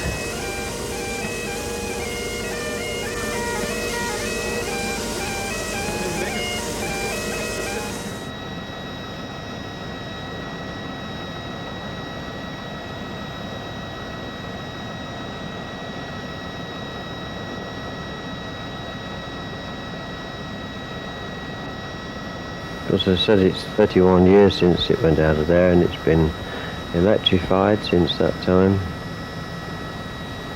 When a steam departure takes place, they usually operate out of platform 1 or 2, because it's easier to isolate the overhead wires at that point.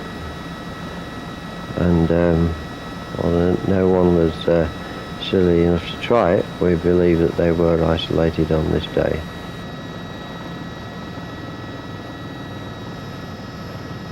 Well, there's an attempt to move, and I think the brakes were, one of the handbrakes were left on, which caused just a slight delay in the engine actually moving. There she goes on the start of the 188 miles journey to York, and the celebrations at York, which will follow a successful arrival.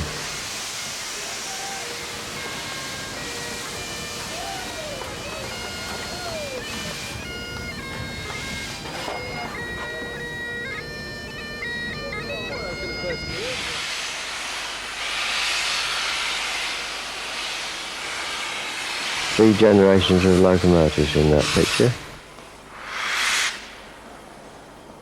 with a couple of others missing, by the way.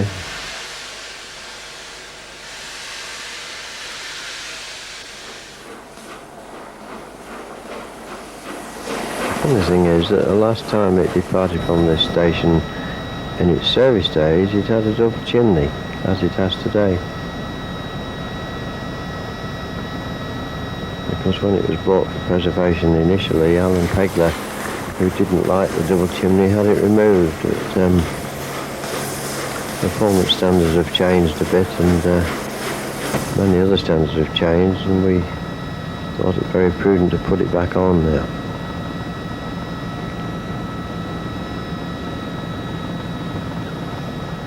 And we're moving from platform 2 into the middle roads and to the middle tunnel, which puts the locomotive under to the train on the down fast line. And as it goes into the tunnel, you can see that it passes underneath the Regent Canal. The Gasworks Tunnel, as it's known, is quite a drop for the first few yards, and then halfway through it changes to quite a steady climb out. A climb which in fact continues all the way from there until you get to Potter's Bar.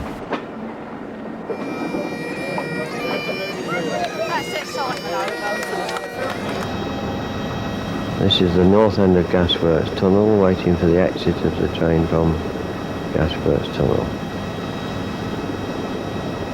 A very favourite spot, much photographed and well known to any follower of LNER locomotives.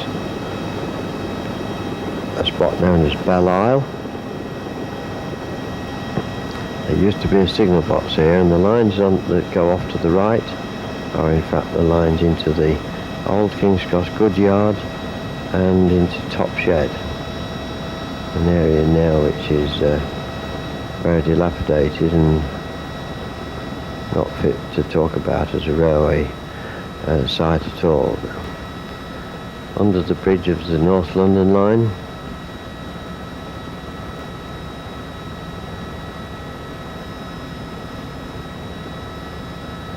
and here we are at the entrance to Copenhagen Tunnel. It's right at this point where the Lady Killers film was made, where Alistair Sim was hit on the head by a semaphore signal, for those that remember that, and fell into a wagon below. Happened just at that point. This is the second of 7 tunnels as we climb up over the hills to get out onto the flatter lands towards Peterborough.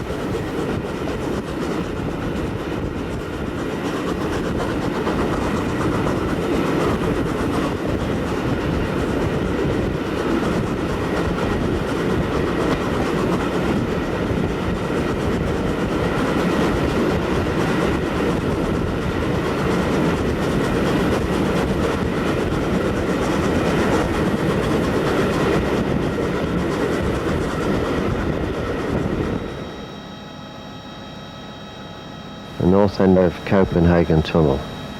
and we're onto Holloway Bank. Underneath the flyover that takes the slow lines over to the suburban side of the station eventually. This is a classic spot for photographing locomotives starting out of King's Cross. Very famous spot where Flying Scotsman was photographed many times during its 1968 non-stop run. Quite a stiff climb at this point, and needs to be putting a bit of work in to maintain speed.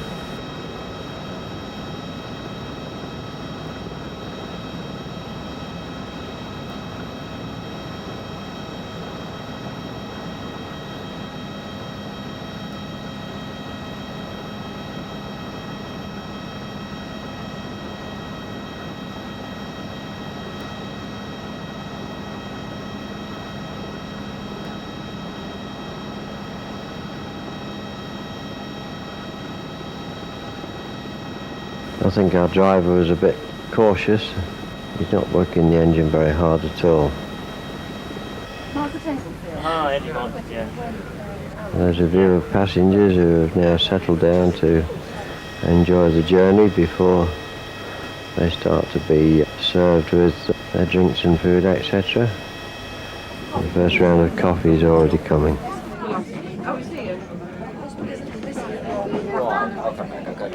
Yeah, I'll put you some more, I'll fill it all.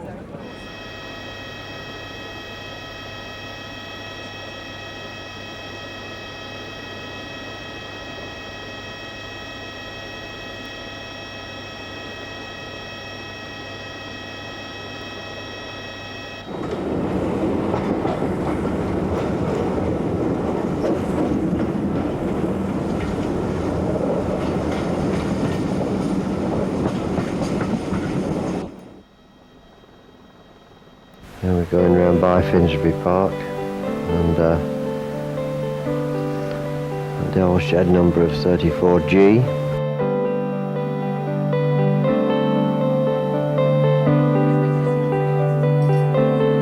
It's Tony's wife, Caroline, with their young family.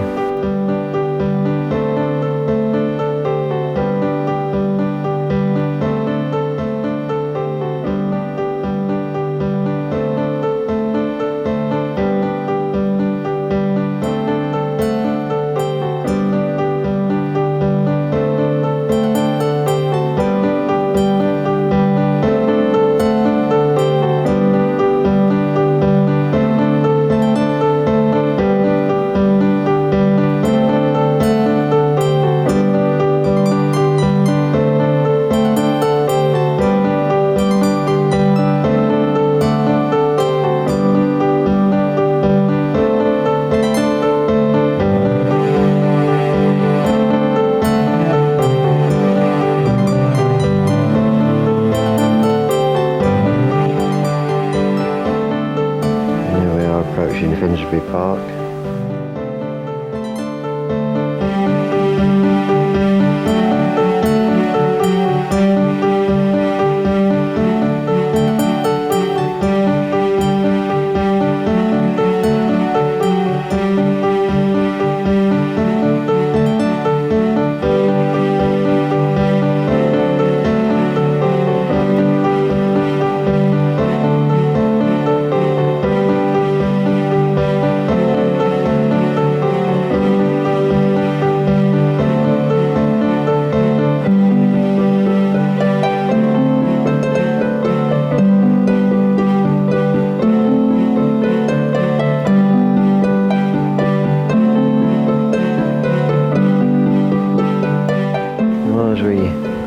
Our way through the London suburbs, we can enjoy this superb view of the engine as it makes its way towards Alexandra Palace, etc.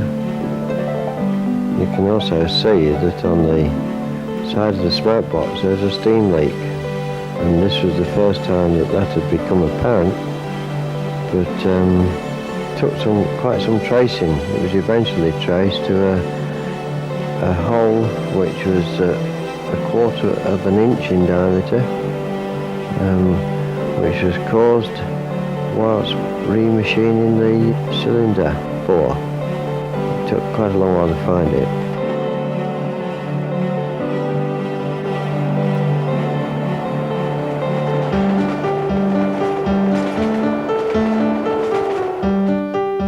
There it is, it can be seen quite blatantly there. This is on the approach to Alexandra Palace, and in fact that's Alexandra Palace Station. Beautiful rocking movement there as the engine negotiates the point work.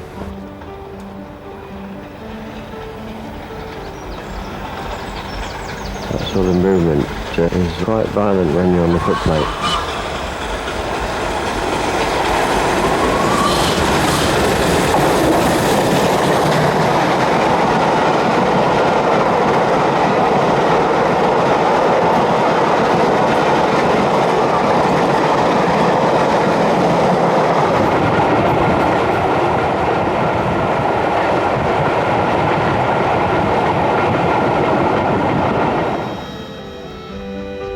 This is the aerial view of Bounds Green Depot. The train has just come through Alexandra Palace platforms, and the line that curves off to the left of the engine and goes over the top is the Hertford Loop.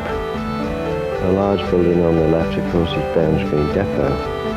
Two sections of roof that look like a greenhouse. That's where the engine was right at the beginning this morning. And we look straight down on top of the train as it enters Wood Green Tunnel.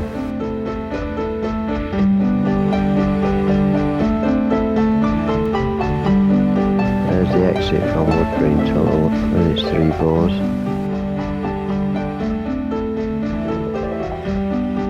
The train is still on the climb. It's about 1 in 260 at this point. Basically all the way to Potter's Bar, which is 12.5 miles out.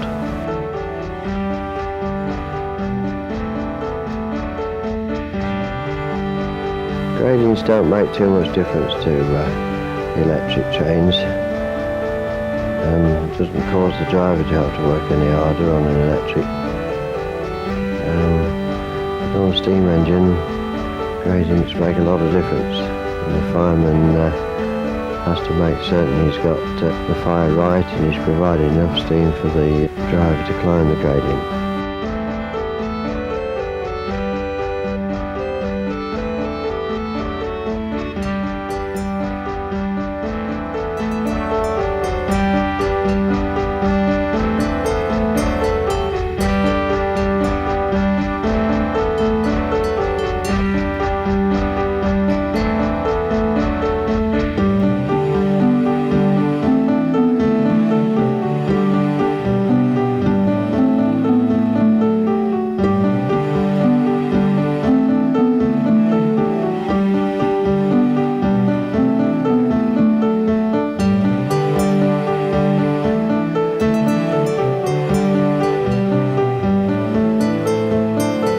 A fine sight on this section of track, and for those people who are keen train spotters in the 60s, late 50s and 60s, it's quite a soul-searching moment really to see a green locomotive of this particular class on these metals again.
seems hard to visualise that the legacy that our Victorian forebears gave us in building this and many other railways started the revolution in building and development of these areas of north of London in this particular case. And it was because of the building of such fine railway systems as this that commuting started, because people found they could live further away from their work and still get there quite easily. And all this time later, we are benefiting from it. Although a lot of people would disagree with that or not see it quite that way.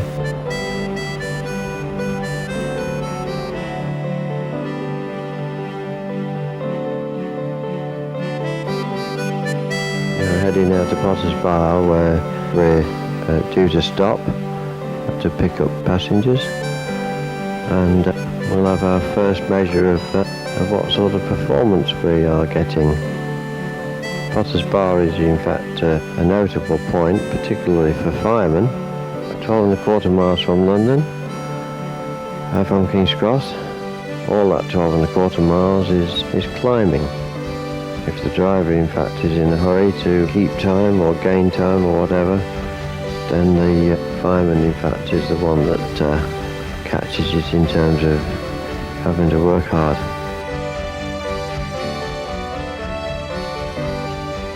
Gradients are relative, of course, and this climb is not particularly steep. It's 1 in 200, which is not a steep climb.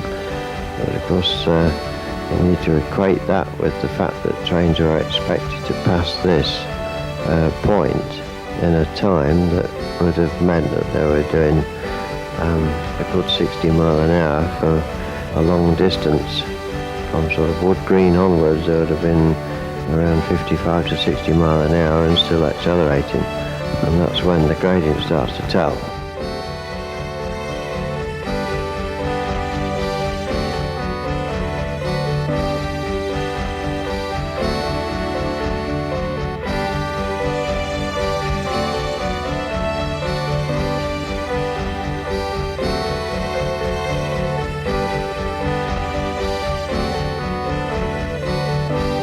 Immediately after Potter's Bar, in fact, there was a short stretch of downhill which gave a slight bit of relief, but not very much at all.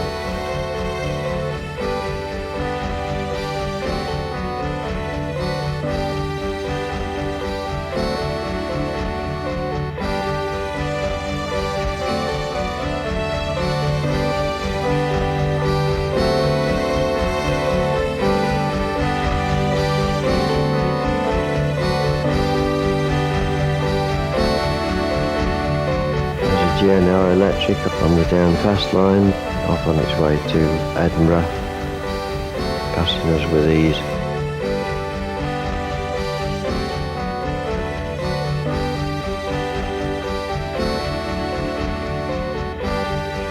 Potter's Bar Tunnel now, and there's a view of one of the old smoke ventilators that used to take the smoke out the tunnels when engines were working through them hard.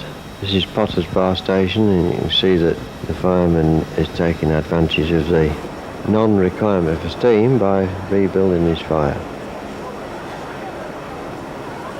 And as we run into here, there's a few people to see what we're up to, plus passengers still to get on the train who are joining us here.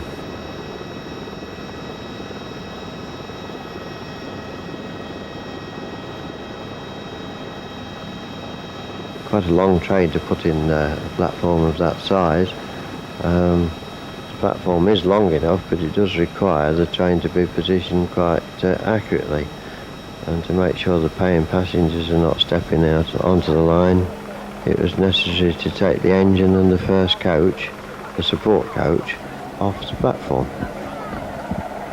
And that's why we're standing there whilst the support crew members look out the window and watch with interest what the passengers are up to. Passengers, of course, with their curiosity, and bystanders as well, wanting to get down the ramp of the platform and get a closer look. British Transport Police doing their job in making sure that they don't. So that there's always a little bit of friction there with the engine now well clear of the platform. Nothing for us as the support crew to do at this point except look, and so we stay on the train and keep out the way.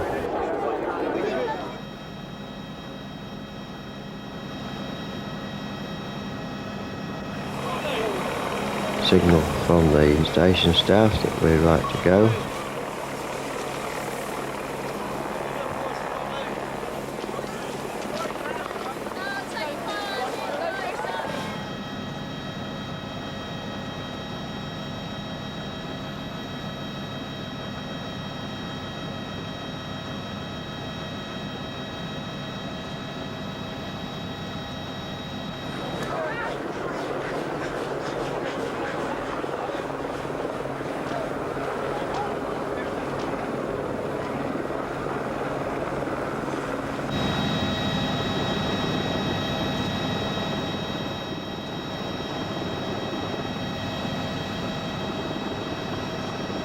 Another very leisurely start by Bill Watkins, who so far treated the machine with the cotton wool rather than leather gloves.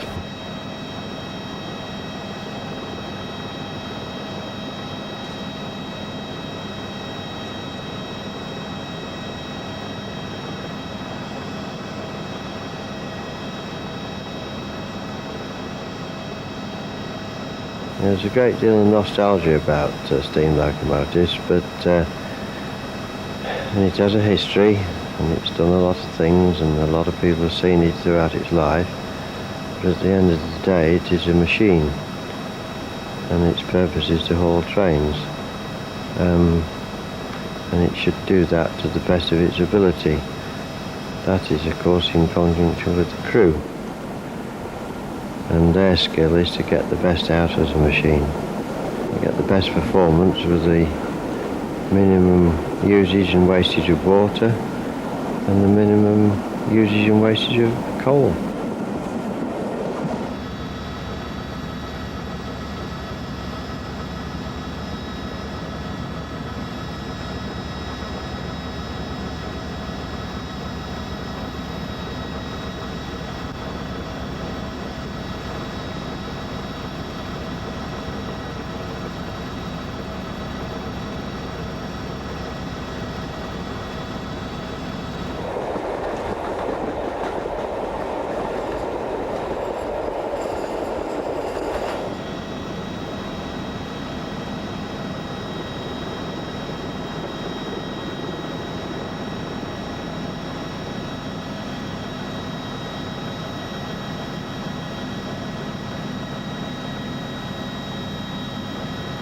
Here's Brookman's Park station.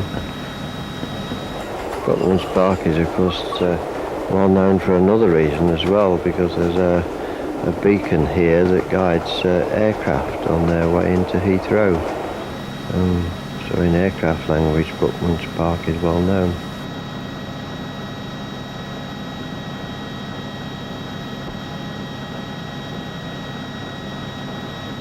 We're running on the slow lines, which are the outside pair, because of what we are, a steam engine, as opposed to an electric train that's capable of well over 100 miles an hour. The East Coast line is an intensively used line. There are not too many gaps on it to run trains in anyway, and consequently when you run what is inevitably a slower train, as a steam engine is by today's standards, then they'd like to keep you out the way of the expresses, which is why the GNER have already passed us twice on this journey so far.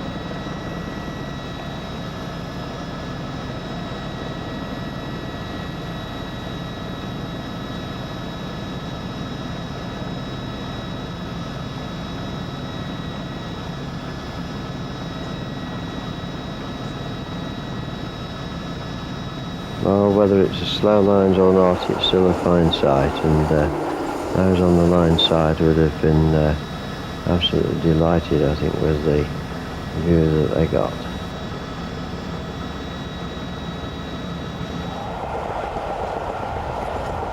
"31 years at least since they've had the chance to see an engine such as this on this line. And in fact, even in that period of time, there's only been a dozen or so chances to see a steam engine of any type on the line.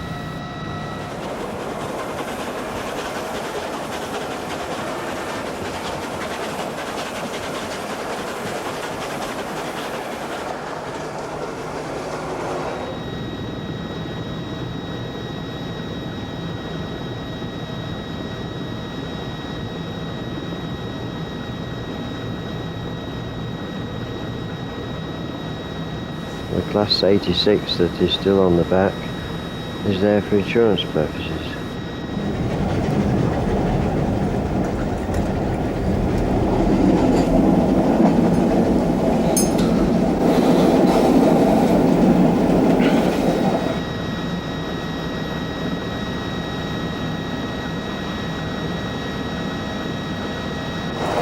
I have to say the sense of relief was the paramount one in the station, and as it was just set up, I grabbed my father, Frank. I said, "Come on, we'll have the first 20 minutes on the footplate." And we were sitting there, ready to go, and the driver opened the regulator, and nothing happened. And then he shouts back to the inspector, "The brakes are on." I thought, "Oh my goodness me, that's it. Now that's it. The brakes are seized on. Not only did Scotsman not leave, but we're here for the next 5 hours." Well, it turned out to be we hadn't let them off. But all the time, you're just hoping the thing goes well. But underneath that, a tremendous sense of pride, actually. I set myself a target, and I've achieved it, which is very important to me.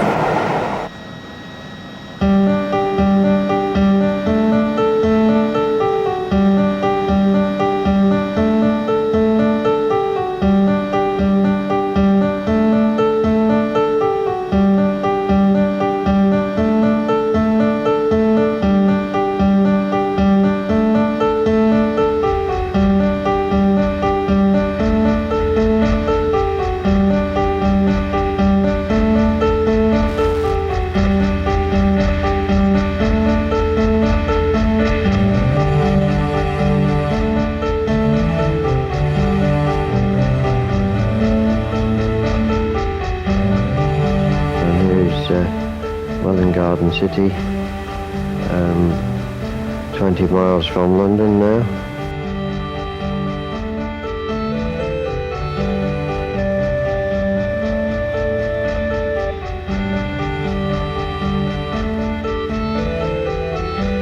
We're not stopping here today.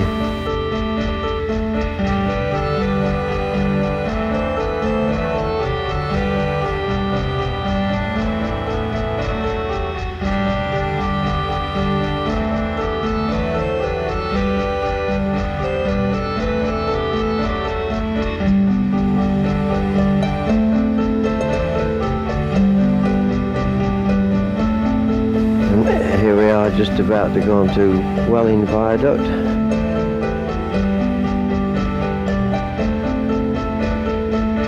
Which is another big landmark on the East Coast route, and in today's climate a big bottleneck.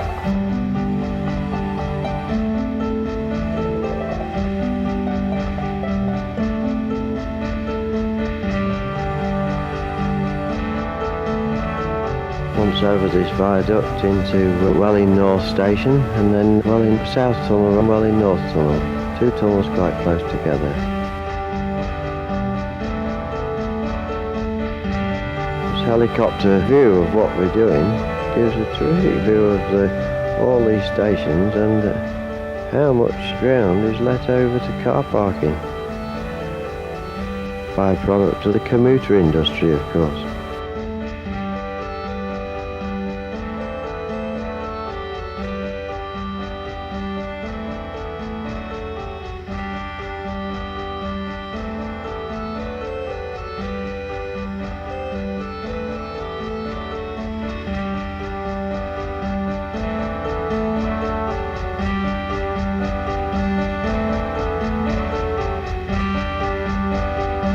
double track here, of course, which was for the purpose of the viaduct, which is why it's such a bottleneck.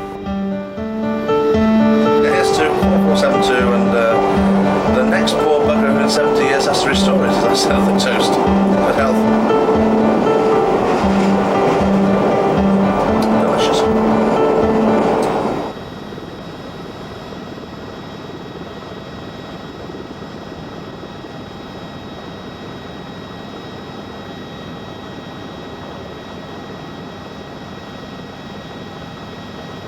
At this point the track goes out to 4 tracks again, and we take the slow line, and at the same time there's people there photographing, which cause some concern for their safety. Back on the train, the Marchington family is enjoying themselves.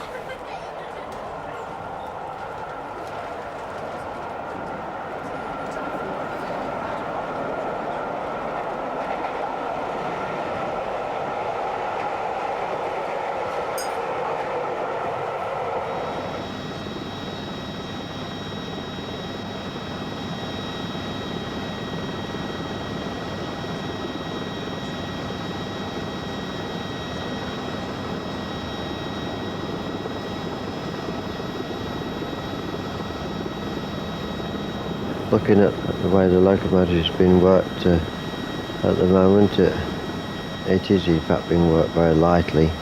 Of course the fireman is not having to work too hard to provide the steam that the driver is using.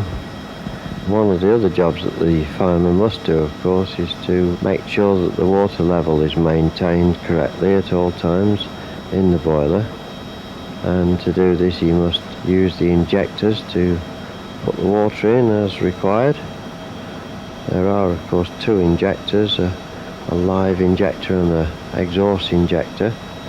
The exhaust injector is the one normally used, which actually takes exhaust steam just before it passes up the chimney. In fact, it passes down a 4-inch pipe as the length of the engine to the injector, which is underneath the cab, and then uses that exhaust steam to mix with water from the tender.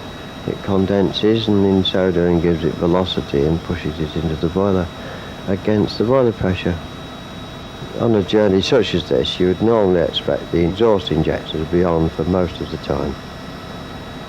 In service days, in fact, the exhaust injector would have been put on around gasworks or Copenhagen tunnels, and would have been left on for pretty well the whole of the duration of the journey.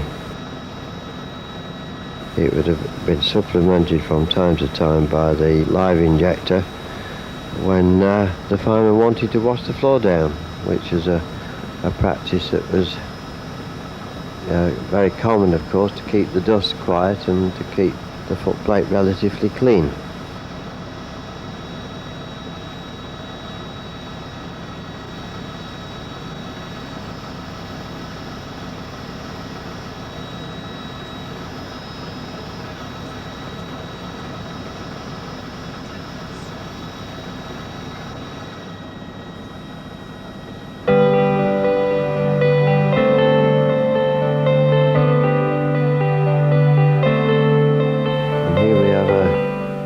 The Great Northern Electric that's decided to slow down for a little while and possibly stop at this station actually, but he also made sure he had a good look at us as he did it.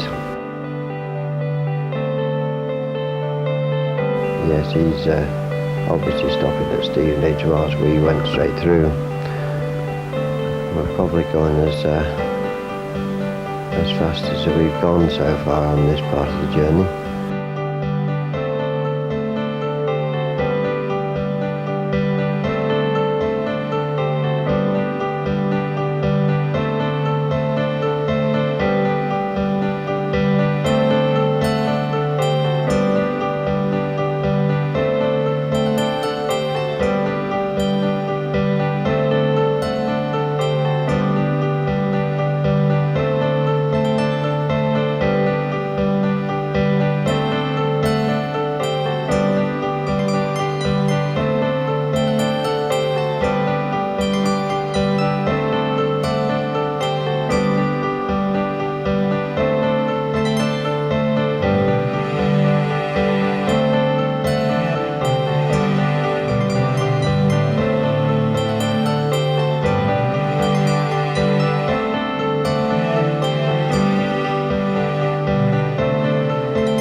Drivers shut off steam at this point. We're on a falling gradient of 1 in 200 as we run down to Hitchin.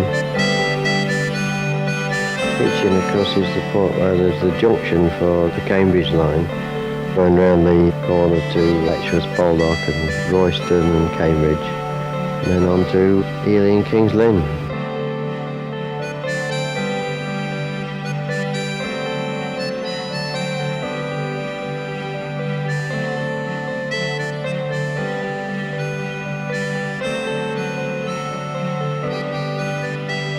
But of course, in the days of record breakers, this is one of the sections where they would have been looking to have been in the high 90s, having been well into the 80s before they went over the top. As soon as they got through Stevenage and so on, they'd be looking to be well into the 90s down through this section.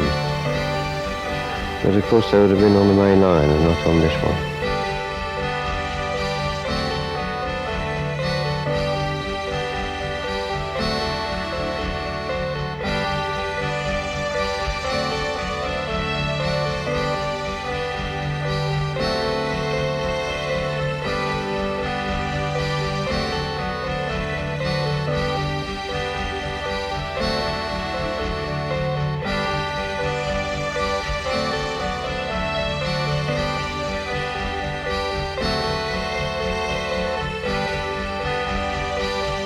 Hitchin station changed a great deal again, like all of them have, but in fact up until about 7 or 8 years ago there was a steam engine tender off a V2 still standing in the yard there. It had in fact been used as a snowplough at some point, which a number of steam locomotive tenders were converted for.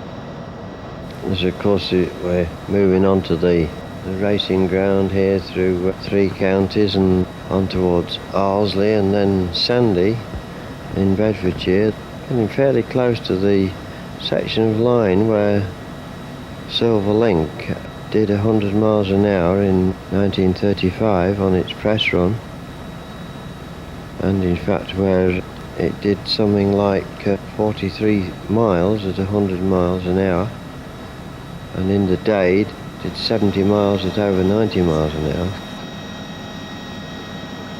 and did something more like 150, 160 miles at over 70 miles an hour.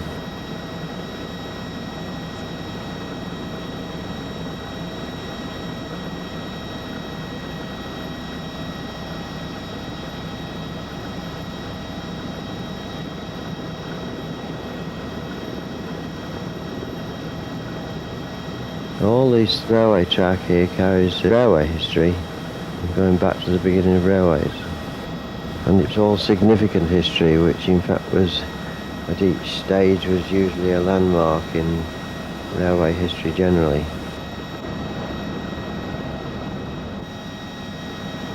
This railway was one of those that used to set the standard by which the others had to run. And this is a large part of the line that it was done on.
speeds today, but still a superb sight as Flying Scotsman is overtaken by yet another GNER Express. Because the GNER is probably doing 110, 115 miles an hour, which of course is getting over twice the speed of what we're doing.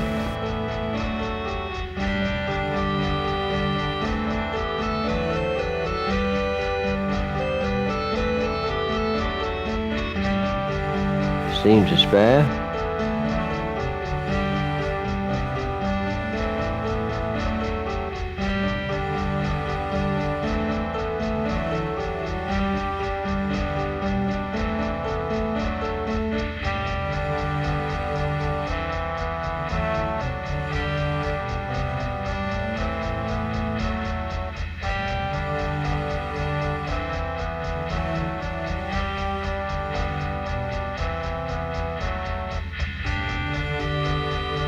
That's Hartsley Station. And of course at Hartsley, but there was for many years a level crossing, which was something of a bottleneck. But in the late 50s, early 60s was replaced by a bridge.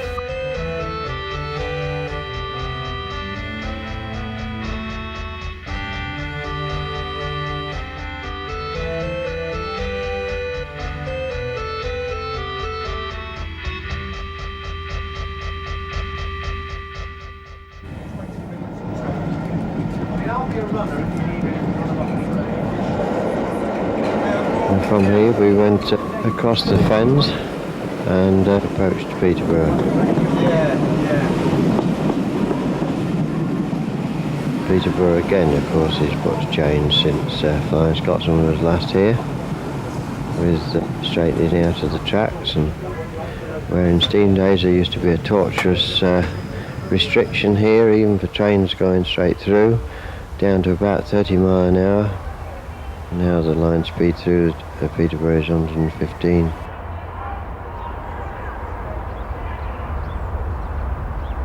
Here we stopped briefly at the station, and we were in fact running late. We were 16 minutes late here. We had then to move across to West Yard to take water. We're now 75 miles from London or thereabouts, and that's about as far as one can sensibly go without taking water. So after a brief stop at the platform, we moved across to Eastfield Yard, where we had booked a water tanker to replenish the tanks.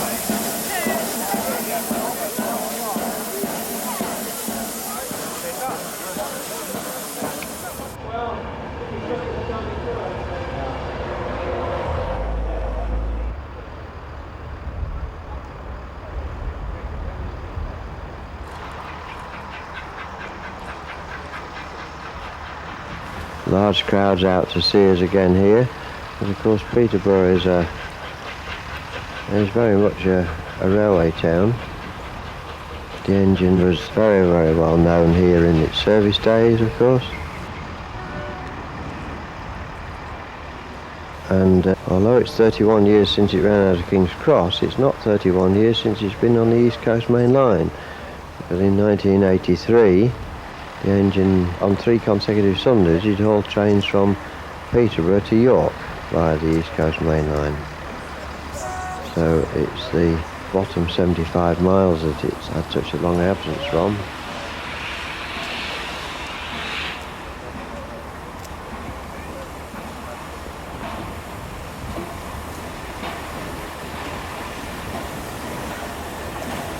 So here we are in Eastfield Yard, just about to stop near the road tanker, have the tender filled with water again.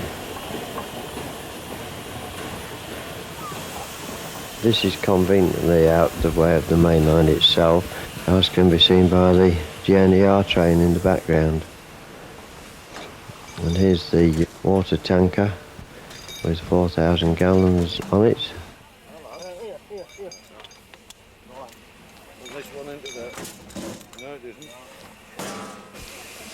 Whilst our support team, Derek Runcorn and others, get the pipes laid out.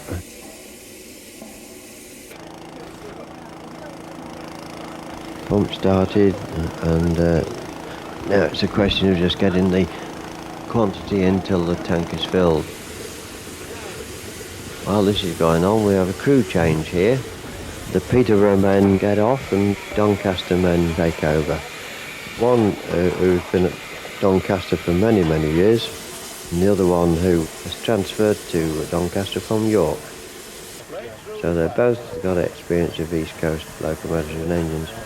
While the water's been put in, Dave Rollins makes a check on the most important of the bearings to make certain that nothing is going wrong. Although it's really unlikely to at the speeds we've been running at.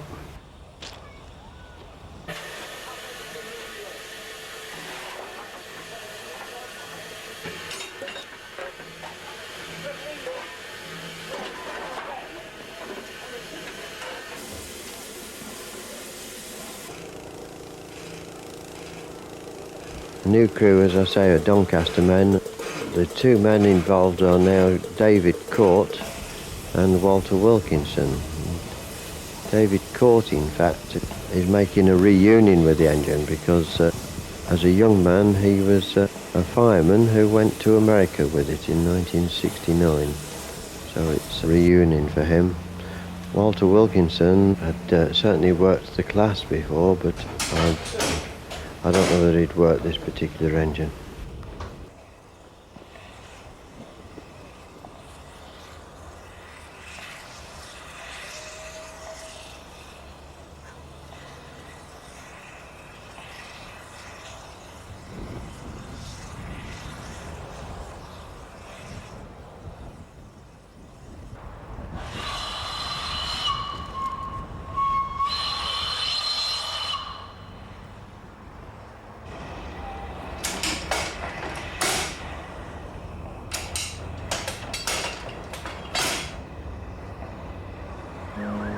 Interestingly enough, there was quite a difference in the way the engine was handled from here.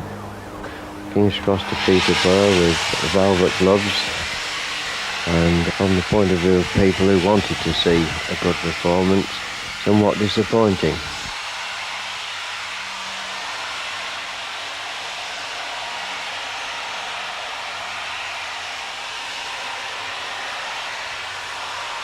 We're leaving Eastfield Yard and we're 16 minutes late, and the new crew are more interested in making some time up.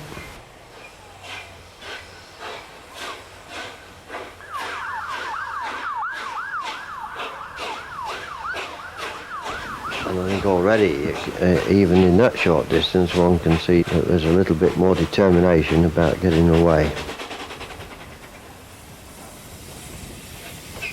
It is, of course, a tortuous route out of this yard, and as a result there's no fireworks until we get out onto the main.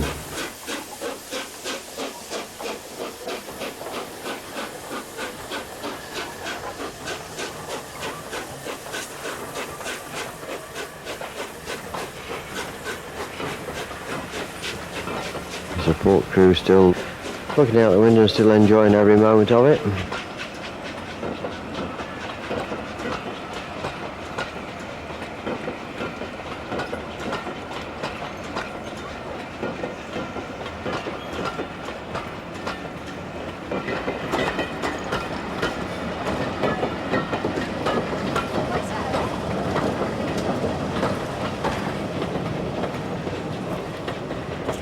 That's the goods roads actually. The main line is still well over to the left, and there was some distance to travel before the engine could actually get over onto the main lines.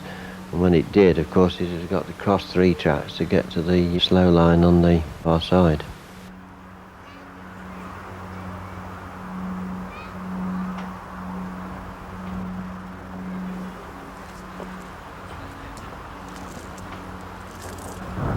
Now what follows from here, of course, is Stoke Bank, which is one of the most interesting spots on the whole route, in many senses. Stoke Bank is not a climb that you wonder whether you're going to get up. It's rather a climb as to how fast are you going to get up it. And there we see the spot where Mallard in fact achieved 126 miles an hour on the downhill run in 1938. This is about milepost 92 where Mallard achieved for a very short distance at 126 miles an hour. And there's the pub, of course, that's called the Mallard. And what a magnificent railway that is, look. This is the final 3 miles of Stoke Bank. This is after 12 miles of gentle climbing. We're now faced with 3 miles of 1 in 178, which is in fact for an engine or a train that's already done 12 miles of climbing, this begins to take its toll on the speed. As I said, it's not whether one gets up, it's how fast you get up that is the measure of performance here. And there you can see Flying Scotsman coming up. You see its headlight on the right hand side of the picture. It's high intensity headlight. Interesting detail on the left of the picture, almost level with Scotsman. You can see a signal for the up fast line, which is in fact flashing. And that is flashing green that was introduced, well, almost 10 years ago now, but it was originally designed for 140 mile an hour running. Steady green for 125 mile an hour, flashing green for 140. And although the flashing green is still there, trains are still only allowed to do 125.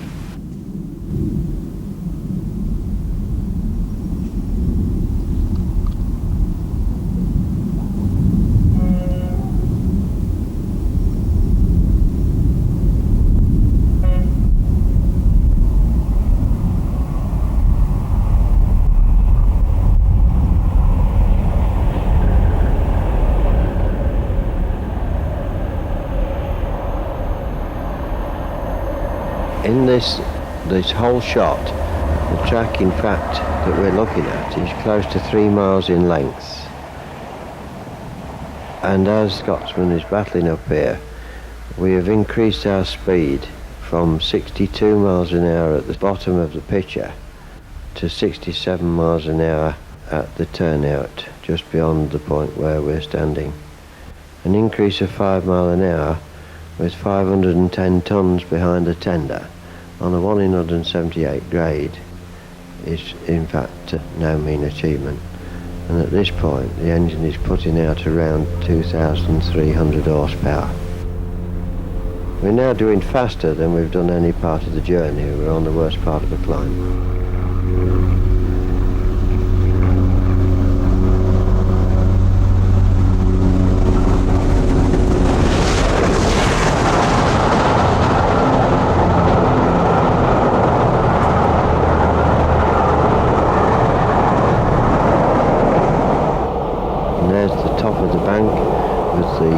Coming back into 2 tracks ready for Stoke Tunnel, which is just around the corner. That turnout in fact is 70 mile an hour. We're very close to 70 mile an hour at that point. See the wisp of steam from the engine at that point? That was the whistle indicating we're just about to enter the tunnel around the corner. Through the tunnel, down the bank the other side, and straight up to 80 mile an hour. Interesting run across the Trent Valley then, and then prepared for our next water stop at the Royal Mail at Doncaster. And there's 2 of our support crew having a joke together and enjoying the journey so far.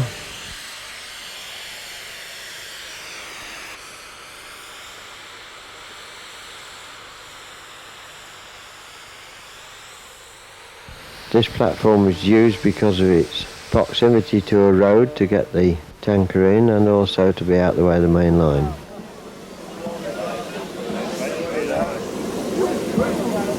We had 13 years far in Durham. Yeah.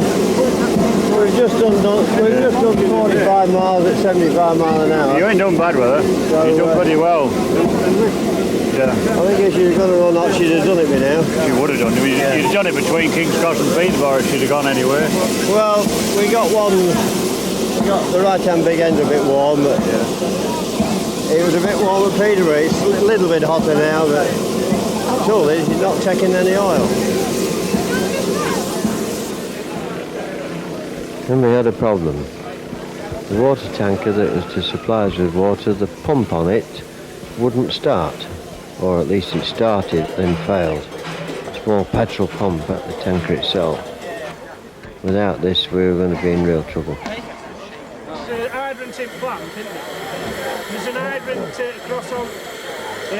And it's easy enough, if it's beyond, if it's convenient, more convenient, you can hook the engine off and set it.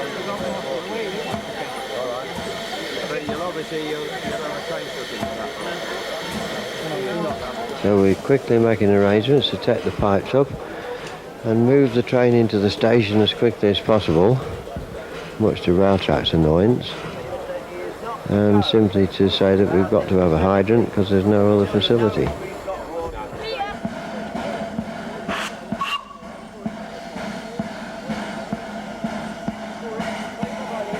This caused an unexpected treat for the people waiting in Doncaster to see us, because we weren't actually booked to stop in Doncaster. If this water stop had been successful, we'd have actually gone straight through Doncaster Centre roads and been on our way.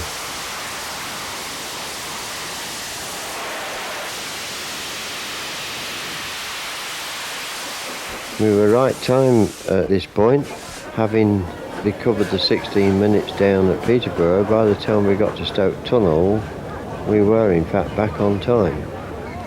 And such was the climb of Stoke Bank to allow us to do that. And then we kept time across the Trent Valley to here, and now our fear was that we were going to become late because of a problem which was not of our making. How much did you pay? Do you have to pay for babies?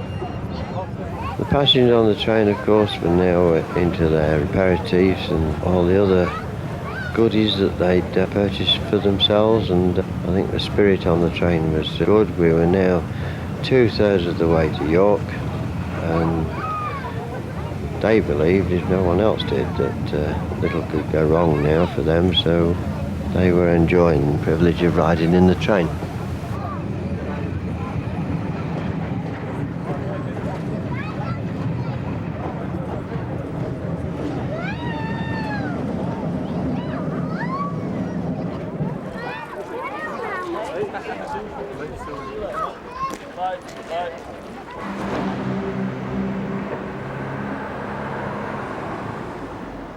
Another very famous name, Pegler's Factory.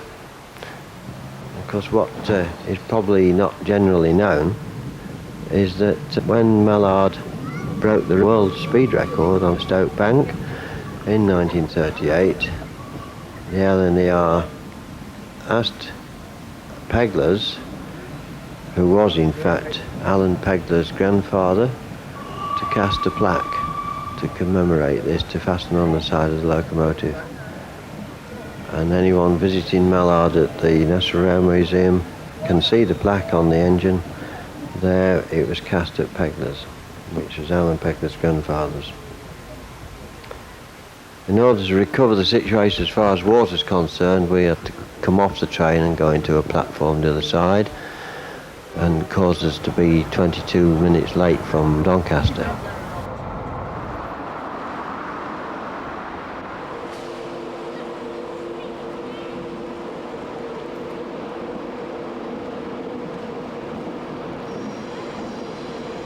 And whilst we're coming over the new line to Colton Junction, etc., people on York Station are going about their ordinary business, of course. There's others that are waiting eagerly for our arrival.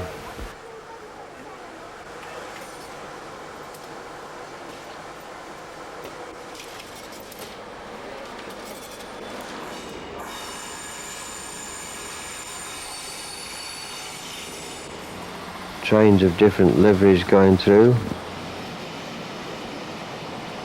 A few moments break as the VSOE Pullman train comes in on its way north.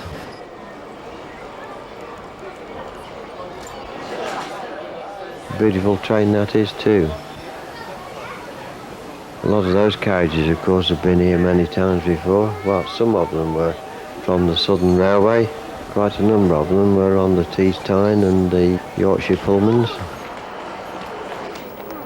And there's the crowd waiting for our arrival as we come in under Aldgate Bridge.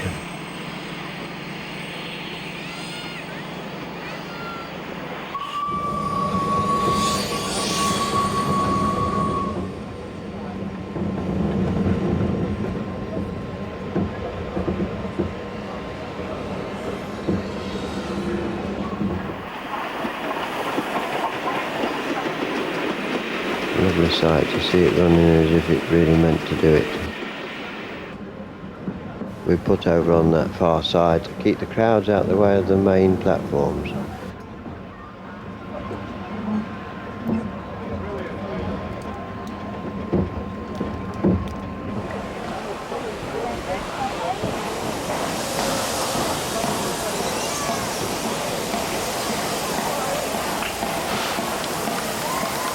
Here we are to great celebration and cheering from the crowd. This is the culmination of 3.5 years' work by so many people. Our arrival in York. And there's our driver, David Court.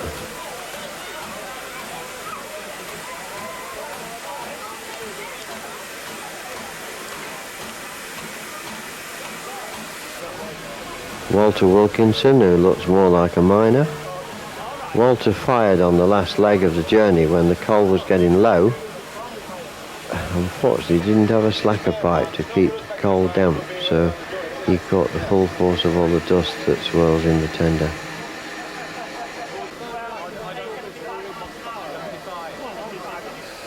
Crowd standing 3 or 4 deep on the opposite platform, who are looking to get a good view of us. And of course everybody else now crowding round, A, to get on the engine, and B, to congratulate Tony on his achievement.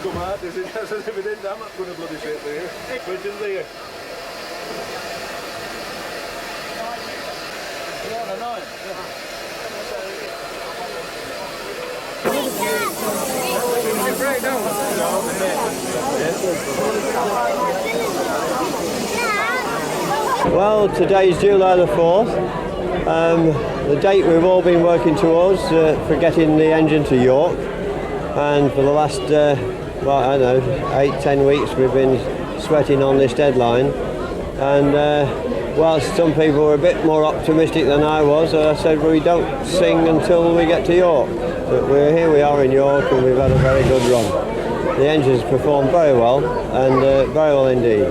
We had a lot of high speed running, 75 miles an hour for 40 odd miles, and a very good climb up Stoke Bank, and the engine's still all in one piece and fit to do it again.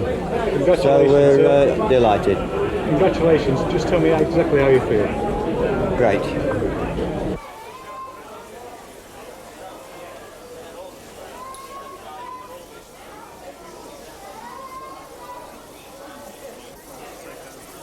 That's the compressor exhaust there is causing some concern, because when it's restarted it throws out an awful lot of water, condensate. Whilst it does no more than mark the engine, it can of course go over the platform, and I'm sure that if we don't do something about it, it will ruin some lady's best designer suit.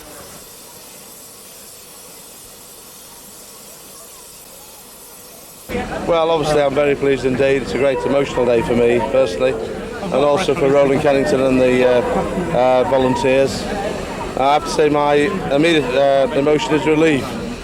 One cannot start restoring a beautiful old machine like this without having some uncertainty. And to be here and having it fully working order is just marvellous.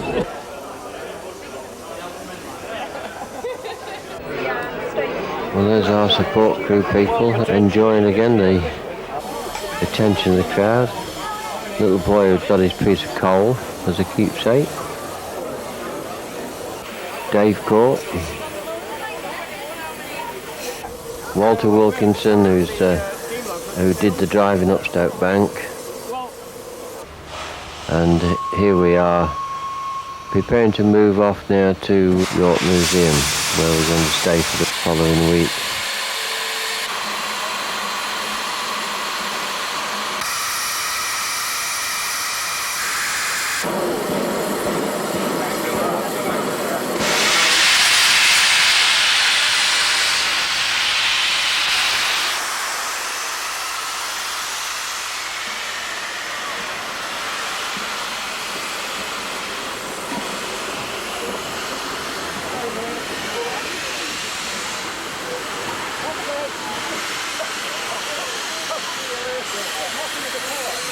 Seems like all and sundry got on the footplate at that point to enjoy the ride around the corner. One of the museum curators, Mr. Chow, was enjoying what was, for him, was a reunion with the engine, because Ray Tower was its chief engineer before I was. He moved to York in 1986, which is when I started with the engine.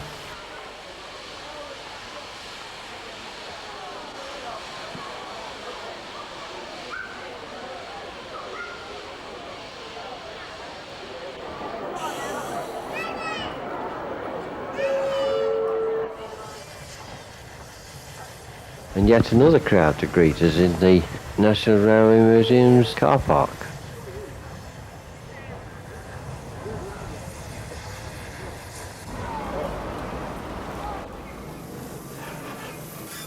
We of course had to do a little shuffle with the engine to get into their yard, and here we are just backing into the private siding of the National Railway Museum.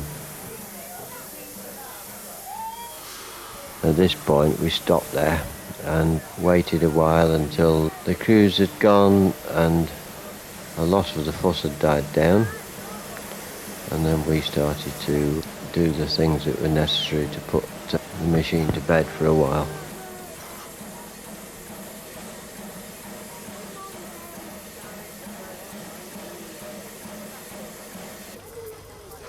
We needed to take the lamps off, check various items for temperature and see what the oil consumptions were like. Take the headboard off. Surprising how quickly these things disappear as mementos by other people if you don't remove them.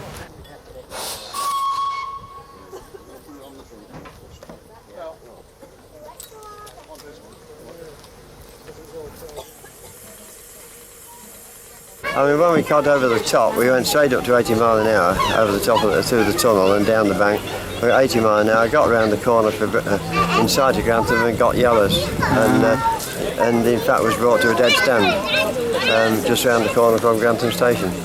And then we had to get away again, you know. But from that dead stand all the way to well, nearly all the way to Doncaster. We stopped at Retford for a short while, but he hammered away from Retford, and apart from that little sort of break, we ran at around 70-75 mile an hour for 45 miles.